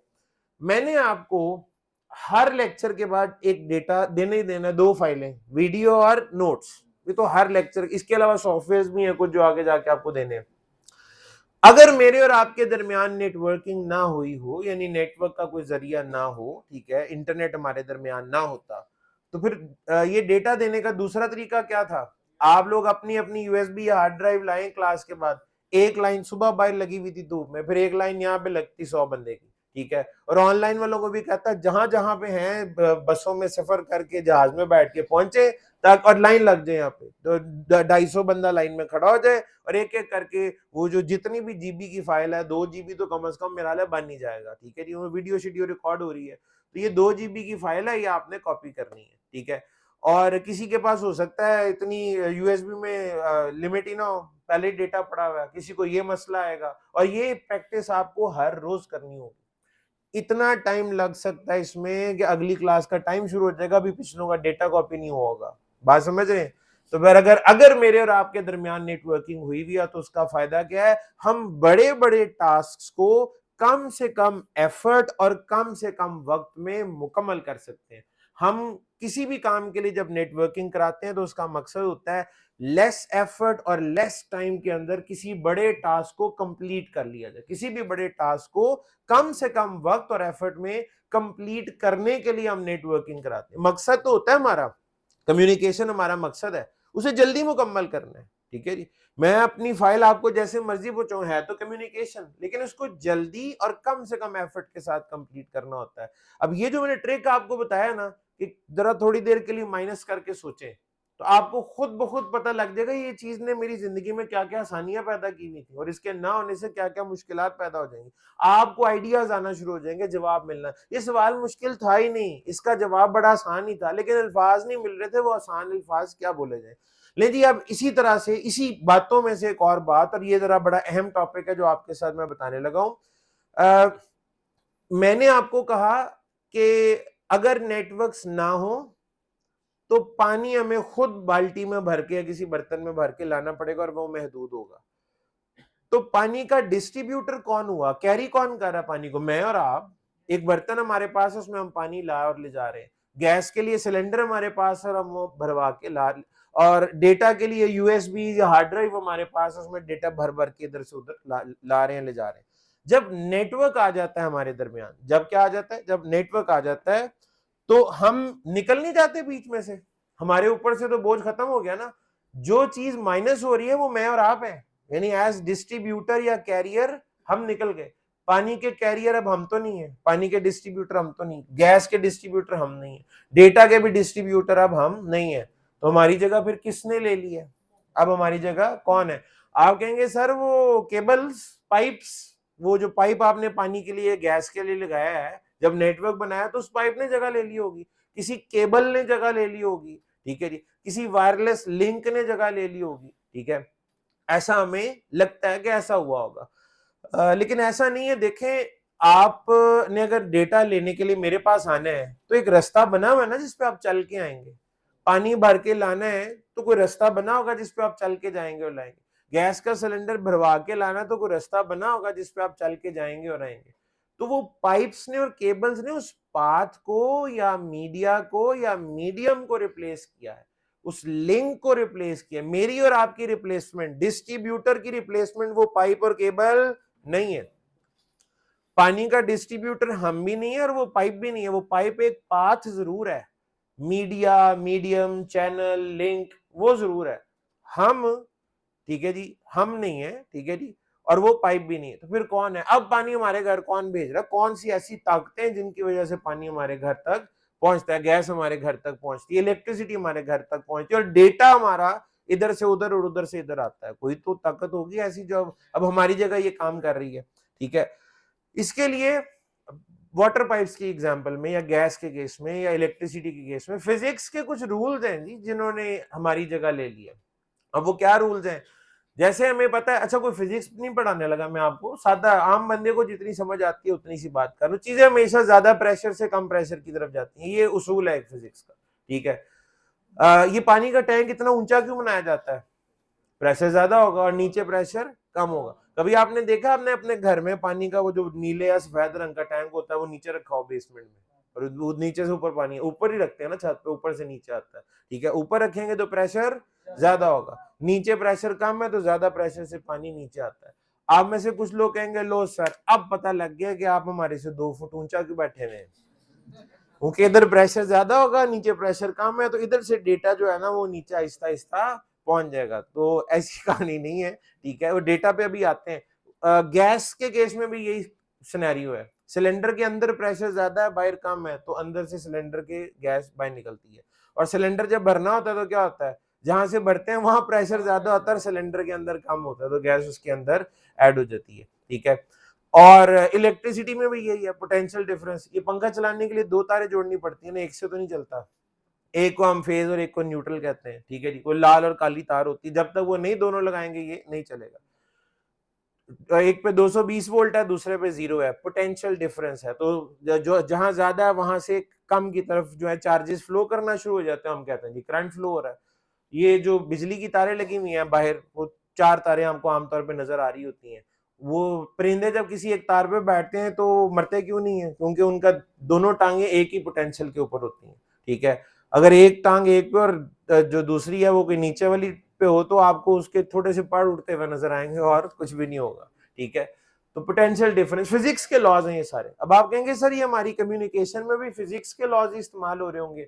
वैसे तो इनडायरेक्टली हो रहे हैं, लेकिन हमारी कम्युनिकेशन की दुनिया के ना अपने रूल्स एंड रेगुलेशंस हैं, हमारे अपने प्रिंसिपल्स हैं। उन रूल्स एंड रेगुलेशंस को जो हमारी कम्युनिकेशन के लिए इस्तेमाल होते हैं, कम्युनिकेशन की दुनिया में जो रूल्स एंड रेगुलेशंस, जो प्रिंसिपल्स, जो लॉज इस्तेमाल होते हैं, हमने उनका नाम प्रोटोकॉल रखा हुआ है। इसको अगर डिफाइन करना चाहे तो हम यूं करेंगे, set of rules and regulations for communication. Set of rules and regulations for communication. Communication के उसूलों को, कवायद और जवाबित को हम लोग क्या कहते हैं? प्रोटोकॉल। मैं तो अक्सर कहा करता हूं लफ्जों की हेरा फेरी है बस। फिजिक्स में या केमिस्ट्री या मैथ जब हम पढ़ते थे तो क्या करते थे वहां पे? फिजिक्स के केस में आपने कुछ थ्योरेटिकल कॉन्सेप्ट्स पढ़े, किसी साइंटिस्ट के रूल पढ़े, प्रिंसिपल पढ़े, हफ्ते में एक दिन रखा होता था अब लैब करेंगे। लैब में जाके आप वो सारी चीजें इंप्लीमेंट करके देखते थे क्या वही रिजल्ट आ रहा है जो किताब में लिखा हुआ था। तो अगर रिजल्ट वही आ रहा है आपको समझ आ जाती है अच्छा ये काम कैसे कर रहा है। तो वहां पे आप रूल्स एंड रेगुलेशंस पढ़ते थे। हमारी नेटवर्क और सिस्टम एडमिनिस्ट्रेशन में आपको प्रोटोकॉल्स पढ़ने पड़ेंगे। फिजिक्स में क्या एक दो रूल्स हैं, ये सैकड़ों हजारों की तादाद में होंगे, सैकड़ों हजारों की तादाद में होंगे, बनाने वाले भी बहुत सारे लोग हैं। हमारे यहाँ नेटवर्किंग की दुनिया में भी सैकड़ों हजारों की तादाद में प्रोटोकॉल्स हैं। हर प्रोटोकॉल को किसी ना किसी ने बनाया भी होगा, हर प्रोटोकॉल का कोई ना कोई मकसद भी होगा, हर प्रोटोकॉल की इंप्लीमेंटेशन भी होगी, हर प्रोटोकॉल के कुछ नताइज भी निकलते होंगे, ठीक है। तो यहाँ पे आपको पता है आपने अपने कोर्स में आगे जाके करना क्या है, पढ़ना क्या है? हम डिफरेंट प्रोटोकॉल्स को ही पढ़ रहे होंगे और उसके बाद उन्हीं की आप थोड़ी देर पहले कह रहे थे ना सेटिंग्स करनी है, कॉन्फ़िगरेशन करनी है। पता है आपने क्या कॉन्फ़िगर करना होता है, क्या कॉन्फ़िगरेशन करनी होती है? प्रोटोकॉल्स की कॉन्फ़िगरेशन करनी होती है। थ्योरी पढ़ी होगी फलां काम के लिए इस प्रोटोकॉल को चला देना तो इसकी ये आउटपुट आ जाती है, यानी ये मकसद पूरा हो जाता है। तो हम कहेंगे हम तो करके देखेंगे, ठीक है जी। और ये करने के लिए आपको क्या आना चाहिए? सिस्को iOS आना चाहिए, हवावे है तो VRP आना चाहिए, जुनिपर है तो जूनोस आना चाहिए। तो उनको इस्तेमाल करते हुए आपने करना क्या है? प्रोटोकॉल्स को या इनेबल करना है या डिसेबल करना है और उसके नताइज को वेरीफाई करना है। तो हम लोग यही काम कर रहे होंगे, लेकिन हमारी फ्रीक्वेंसी कुछ ज्यादा होगी, हमारा लैब वर्क ज्यादा होगा, ठीक है जी। हम साथ ही एक चीज पढ़ते हैं और साथ के साथ उसकी इंप्लीमेंटेशन जो है वो सीखते चले जाएंगे। एक चीज मैं आपको यहाँ पे और बता दूं, अक्सर लोग जब शुरू में आते हैं ना तो बड़े जज्बाती और जुनूनी उस वक्त हुए होते हैं कि बस प्रैक्टिकली सीखना है कुछ लैब्स के साथ। बहुत जिंदगी में जो है ना हमने कर ली ये थ्योरियां पढ़ ली, अब कुछ हैंड्स ऑन एक्सपीरियंस होना चाहिए। तो बस ये पहले दिन ही इधर ये राउटर स्विच ये सब पड़ा होना चाहिए था और हमें बस लैब शुरू कराएं। ये कैसे पॉसिबल हो सकता है? आपको पता ही नहीं है राउटर होता क्या है, उसका मकसद क्या है, नेटवर्क डिजाइन कैसे होता है, डायग्राम में राउटर की जगह क्या है, राउटर लगाते क्यों है, ठीक है। और मैं कहूँ जी आओ लैब करते हैं, राउटर पे कॉन्फ़िगरेशन करते हैं। सवाल ही पैदा नहीं होता कि आपको कुछ समझ आए। हर चीज का एक वक्त है। बहुत सारे अभी थ्योरेटिकल कॉन्सेप्ट्स हैं, जब तक आप उन्हें पक्का पक्का सीख नहीं लेते तब तक लैब की कुछ समझ ही नहीं आनी, ठीक है। तो लैब का एक वक्त है, वो अपने वक्त पर ही आएगी, फौरी तौर पे प्रैक्टिकली। और ये नहीं समझेंगे तो एक लैब समझ आ गई आपको जो मर्जी कहिएगा। अक्सर लोगों ने ना वैसे ही अपने कान और दिमाग बंद कर लिया, जब राउटर आएगा ना तब देखूंगा, मैं प्रैक्टिकली सीखूंगा। ये कहानियां कुहनियां किसी काम की नहीं होती। बस फिर आपको लग पता जाएगा, ये तो वक्त साबित करेगा, ठीक है जी, कि क्या होता है। तो मैं आपको अभी बता रहा हूँ, बातें बड़ी आसान और बेसिक लग रही होंगी, लेकिन इनके बगैर आप आगे लैब वर्क या प्रैक्टिकली कुछ नहीं सीख सकते, कुछ समझ नहीं आना। साथ चलेंगे तो जिस दिन राउटर आएगा ना आपका दिल करेगा इसको उठा के एक दफा गले लगा लूं। अच्छा ये है वो राउटर जिसकी इतनी तारीफें सुनी थी, ये है वो जिसने हमारी जिंदगी में इतने बड़े बड़े एहसान किए हैं आज तक, ठीक है। अभी राउटर से कोई आपको मोहब्बत नहीं होनी। आपने कहा ये क्या बकवास है, अजीब सा फजूल सा डब्बा रख दिया सामने और पता नहीं क्या कॉन्फ़िगरेशन लगाई हुई है, अजीब कमांडें लिखी जा रहे हैं, समझ आ कुछ नहीं रहा। एक होती है अंदर से आवाज आए, सर ये जो कॉन्सेप्ट बताया ना, मैं इसे इंप्लीमेंट करना चाहता हूँ, इसकी मुझे कमांड पता लग जाए ना किसी तरीके से क्या है, तो मेरी जिंदगी आसान हो जाएगी। उस दिन जब कमांड पता लगेगी तो आप उसे दिल से कबूल करेंगे, आप कहेंगे शुक्र है मुझे कमांड पता लग गई है इस चीज की, वरना आपने कहना ये क्या है, मुसीबत ही टल गई है जिंदगी में। तो मुझे उस तरतीब का ना इस अरसे में बड़े अच्छे तरीके से पता है क्या पहले होना चाहिए और क्या बाद में। तो बस ये 2 हफ्ते जरा थ्योरी वाले गुजारना आपके कोर्स का सबसे मुश्किल हिस्सा ही है, जो आप अभी पहले 2 हफ्ते में पढ़ रहे हैं, ठीक है जी। उसके बाद आपको आदत हो जाएगी, ठीक है जी। तो बहरहाल जी, set of rules and regulations for communication, तो इसका मतलब है नेटवर्क में उधर फिजिक्स के लॉज ने हमें मुझे डिस्ट्रीब्यूटर को रिप्लेस कर दिया है, वो धक्का देते हैं हम पानी को, ठीक है, वो गैस को धक्का दे रहे हैं, वो इलेक्ट्रिसिटी के चार्जेस को धक्का दे रहे हैं।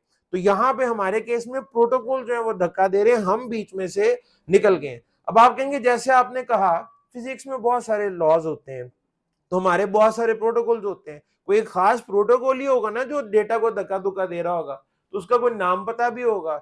जी बिल्कुल ऐसे ही है, और मेरा ये बड़ा पुख्ता यकीन है कि इंटरनेट इस्तेमाल करने वाला शख्स जो हम सब हैं, उसने ये नाम सुना ना हो, ये मेरे लिए मानना बड़ा मुश्किल है। आपने डेफिनेटली ये नाम कहीं ना कहीं देखा, पढ़ा, सुना जरूर होगा, और उस अजीमो शान प्रोटोकॉल का नाम जो है वो मैं आपके सामने अब लिखने लगा हूं, दैट इज आईपी।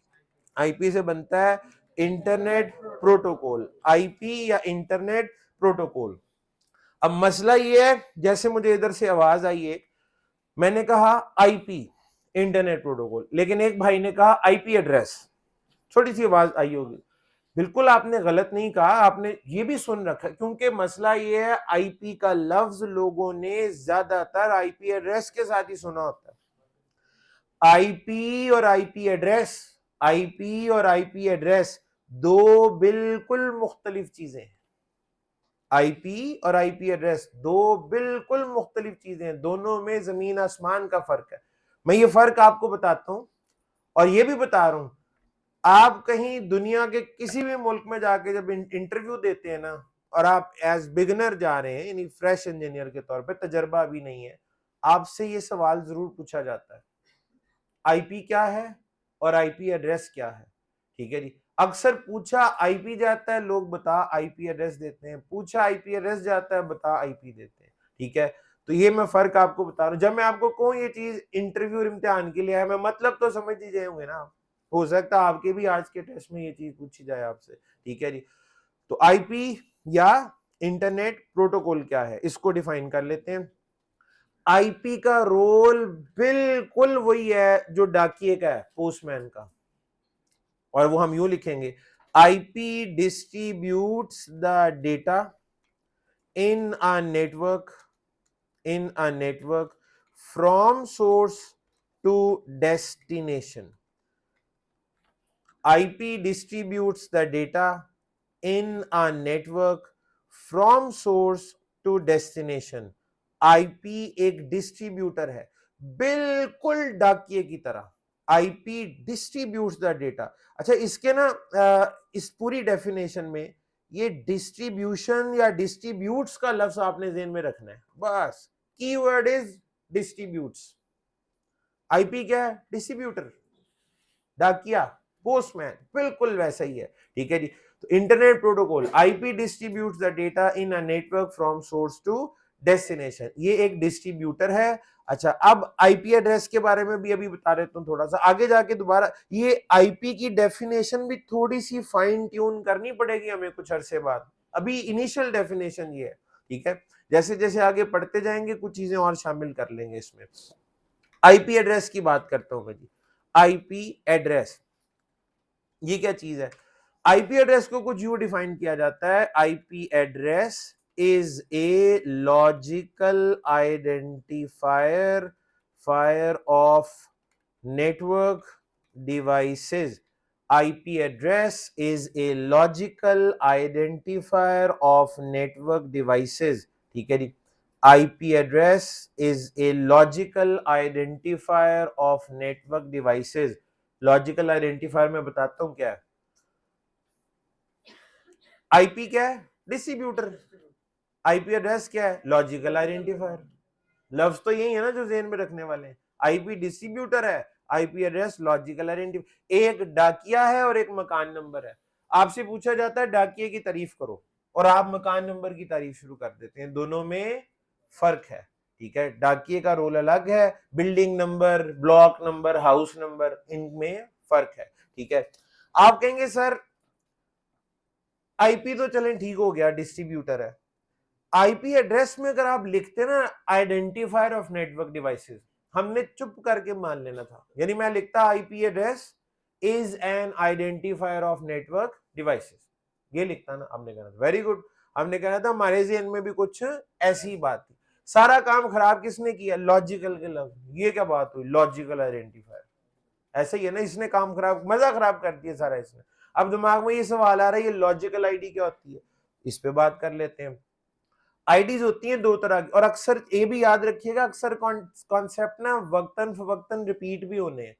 अब ये दोबारा भी आगे जाके रिपीट होगा, अभी कुछ हिस्सा ज़हन में रह जाएगा, कुछ आगे जाके जब दोबारा रिपीट होगा और पक्का हो जाएगा, ठीक है। तो लॉजिकल आइडेंटिफायर के बारे में बता रहे, तो मेरी और आपकी भी ना दो तरह की आईडीज होती हैं, लॉजिकल भी, और दूसरी आईडी को कहते हैं फिजिकल आईडी या हार्डवेयर आईडी। मैं यहाँ लिख रहा हूँ आईडीज की दो टाइप्स हैं जी। पीछे बैठे हुए लोगों को ठीक से नजर आए, मैं पेज पलट रहा हूं अगले पेज के ऊपर, ये इसको ऐड करता हूं, यहां से कुछ लिखना लिखाना है तो लिख लें, आप लोग नोट कर रहे हैं तो कर लें, ठीक है। तो फिर अगले पेज पे जाके मैं आपको जरा लॉजिकल आईडी के बारे में एक्सप्लेन करता हूँ ये क्या कहानी। चले आगे अगले पेज पे, और वैसे भी फिक्र तो करनी नहीं है, ये नोट्स भी मिल ही जाने हैं, ठीक है जी। अच्छा, तो अब जो है हम लिखते हैं आईडीज दो तरह की हैं, एक को कहते हैं logical slash software ID, software ID, एक होती है physical slash hardware ID, physical slash hardware ID. Logical ID या सॉफ्टवेयर आईडी, फिजिकल आईडी या हार्डवेयर आईडी, ठीक है। मैंने कहा मेरी और आपकी भी ये दो तरह की आईडीज हैं। अब वो कैसे, मैं आपको बताता हूं। एक तो है हमारा नाम, आम तौर पे आपने नाम के बारे में देखा होगा, पैदाइश के टाइम पे हमारा नाम रख दिया जाता है और अमूमन मरने तक हमारा नाम तब्दील नहीं होता।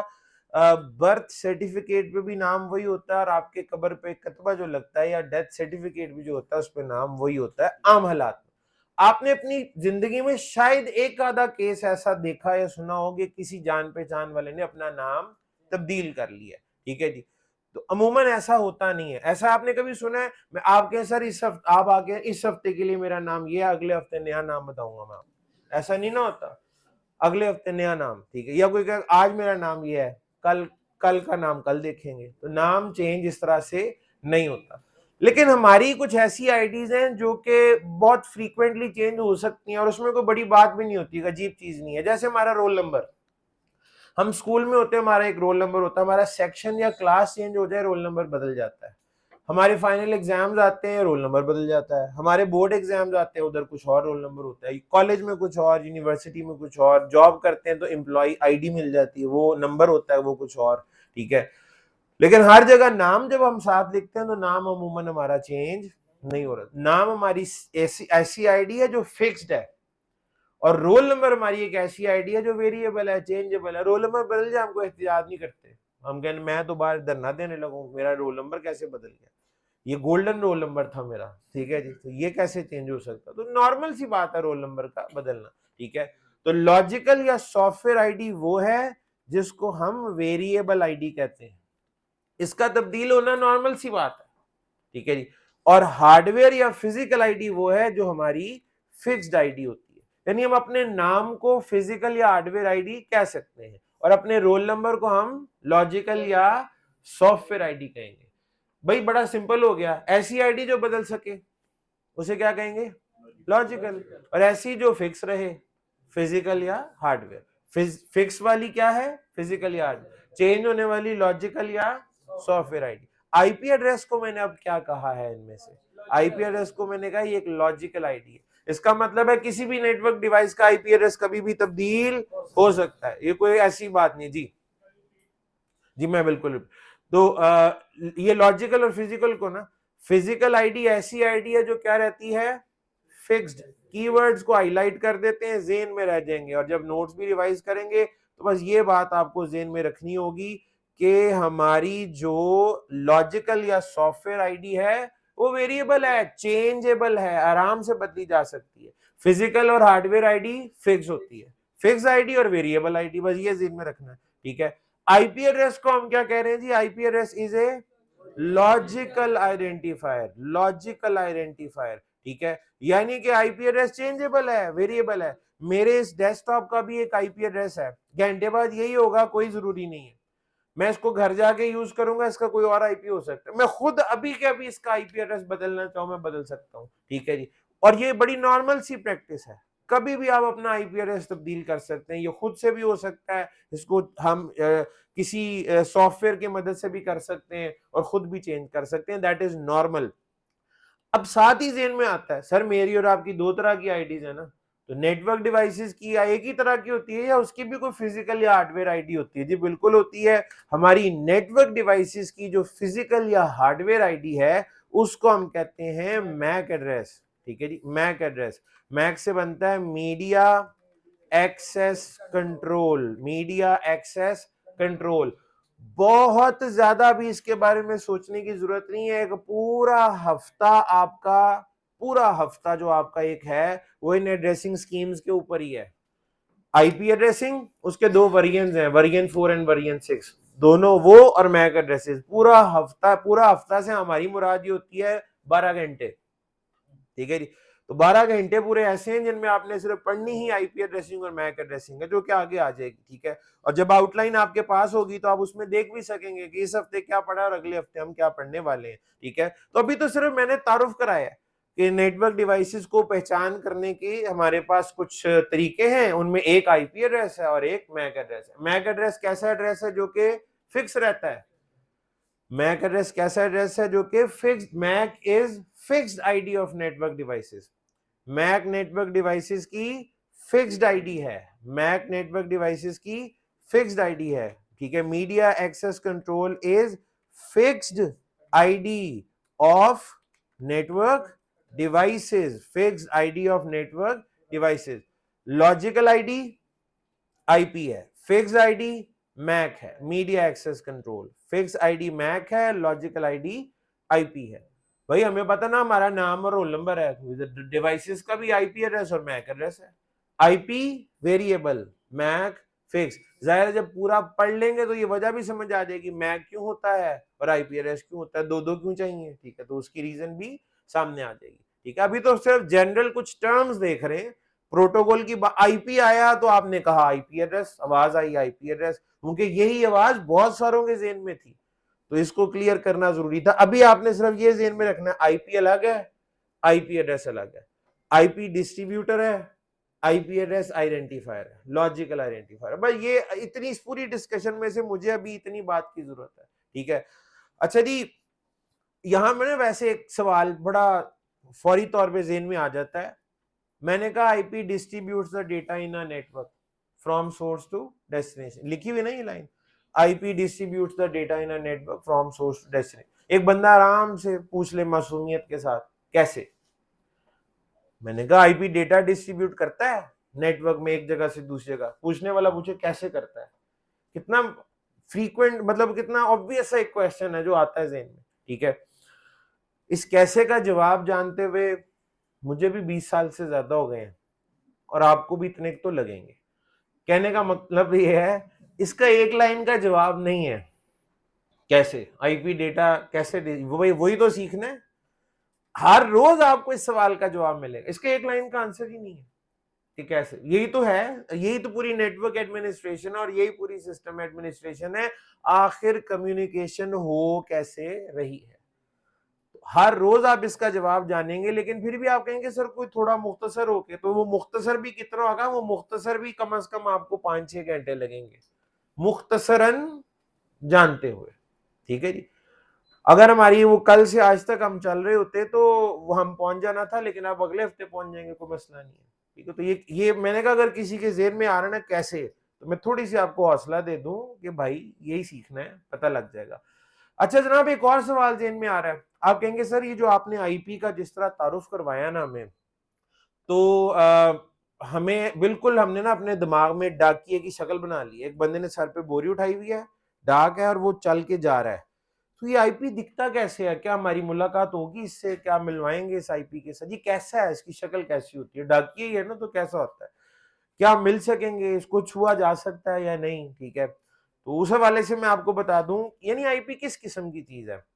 कोई हार्डवेयर है या सॉफ्टवेयर? ये ज़हन में आता है। कोई हार्डवेयर आईपी या किसी सॉफ्टवेयर का नाम है।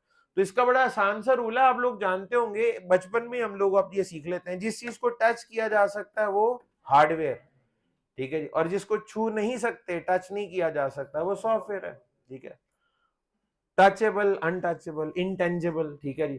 तो जिसको छू सकते हैं वो हार्डवेयर है, जिसे छुआ नहीं जा सकता वो, और कानून तो वैसे भी हाथ में लिया नहीं जा सकता। तो आईपी तो एक कानून है ना, प्रोटोकॉल, रूल्स एंड रेगुलेशंस, इसको आप छू नहीं सकते। इसका मतलब है ये जो आईपी नाम की चीज है, ये जो बल्कि जितने भी प्रोटोकॉल्स हैं सब के सब सॉफ्टवेयर हैं। आईपी एक सॉफ्टवेयर है जो डेटा को डिस्ट्रीब्यूट करने के लिए रिस्पॉन्सिबल है। आईपी किसी डिवाइस का नाम नहीं है। और सॉफ्टवेयर चलता किस पे? हार्डवेयर पे। वो हार्डवेयर कौन से होंगे? आपकी इंटरमीडिएट और एंड डिवाइसेस, जिनके ऊपर ये चलेगा और आपके डेटा को एक जगह से दूसरी जगह लेकर जाएगा। ठीक है जी, कैसे लेकर जाएगा ये तो आपको, हम सबको लग पता जाएगा कि ये काम कैसे करता है। ठीक है जी। अच्छा जी, अब हम काफी देर से डेटा इंफॉर्मेशन, डेटा जाएगा, डेटा आएगा हमने लगा रखी है। ठीक है, तो अब जरा इस डेटा के हवाले से कुछ थोड़ी सी डिस्कशन करते हैं। लेकिन मेरा ख्याल है काफी वक्त नहीं हो गया हमें बातचीत करते हुए, या मुझे बोलते हुए, बोली जा रहा हूँ बोली जा रहा हूँ बोली जा रहा हूँ, आप सुनते जा रहे हैं, तो थोड़ी सी हमें ब्रेक कर लेनी चाहिए। ठीक है, हम एक आधे घंटे की ब्रेक करते हैं। ठीक है, और इस आधे घंटे में बाहर जाएंगे तो वैसे सेके जाएंगे, अंदर बैठेंगे तो कुल्फी जम जाएगी। इस आधे घंटे को आपने कैसे गुजारना है ये आप खुद सोचें। ठीक है, अच्छा आप कैंपस से भी बाहर जा सकते हैं। ठीक है, मैं आगे ना आपकी ब्रेक की टाइमिंग कुछ ऐसी रखूंगा, अक्सर लोग ऐसे होंगे जो कोई नाश्ता नुश्ता भी नहीं करके आए होंगे। यहाँ आसपास अब कोई गालिब मार्केट, मुख्तलिफ जगह है जहाँ पे आप जाके नाश्ता भी करके आ सकते हैं। तो इतना टाइम हम आइंदा जरूर दे सकेंगे कि आप जाके कुछ खा पी के जो है वो वापस आ जाए। ठीक है, जितनी लंबी लाइन फॉर्म जमा कराने की थी उससे ज्यादा लंबी लाइन वॉशरूम जाने के लिए हो गई। ठीक है जी, तो सर जी अब हम जो है थोड़ी ब्रेक कर लेते हैं।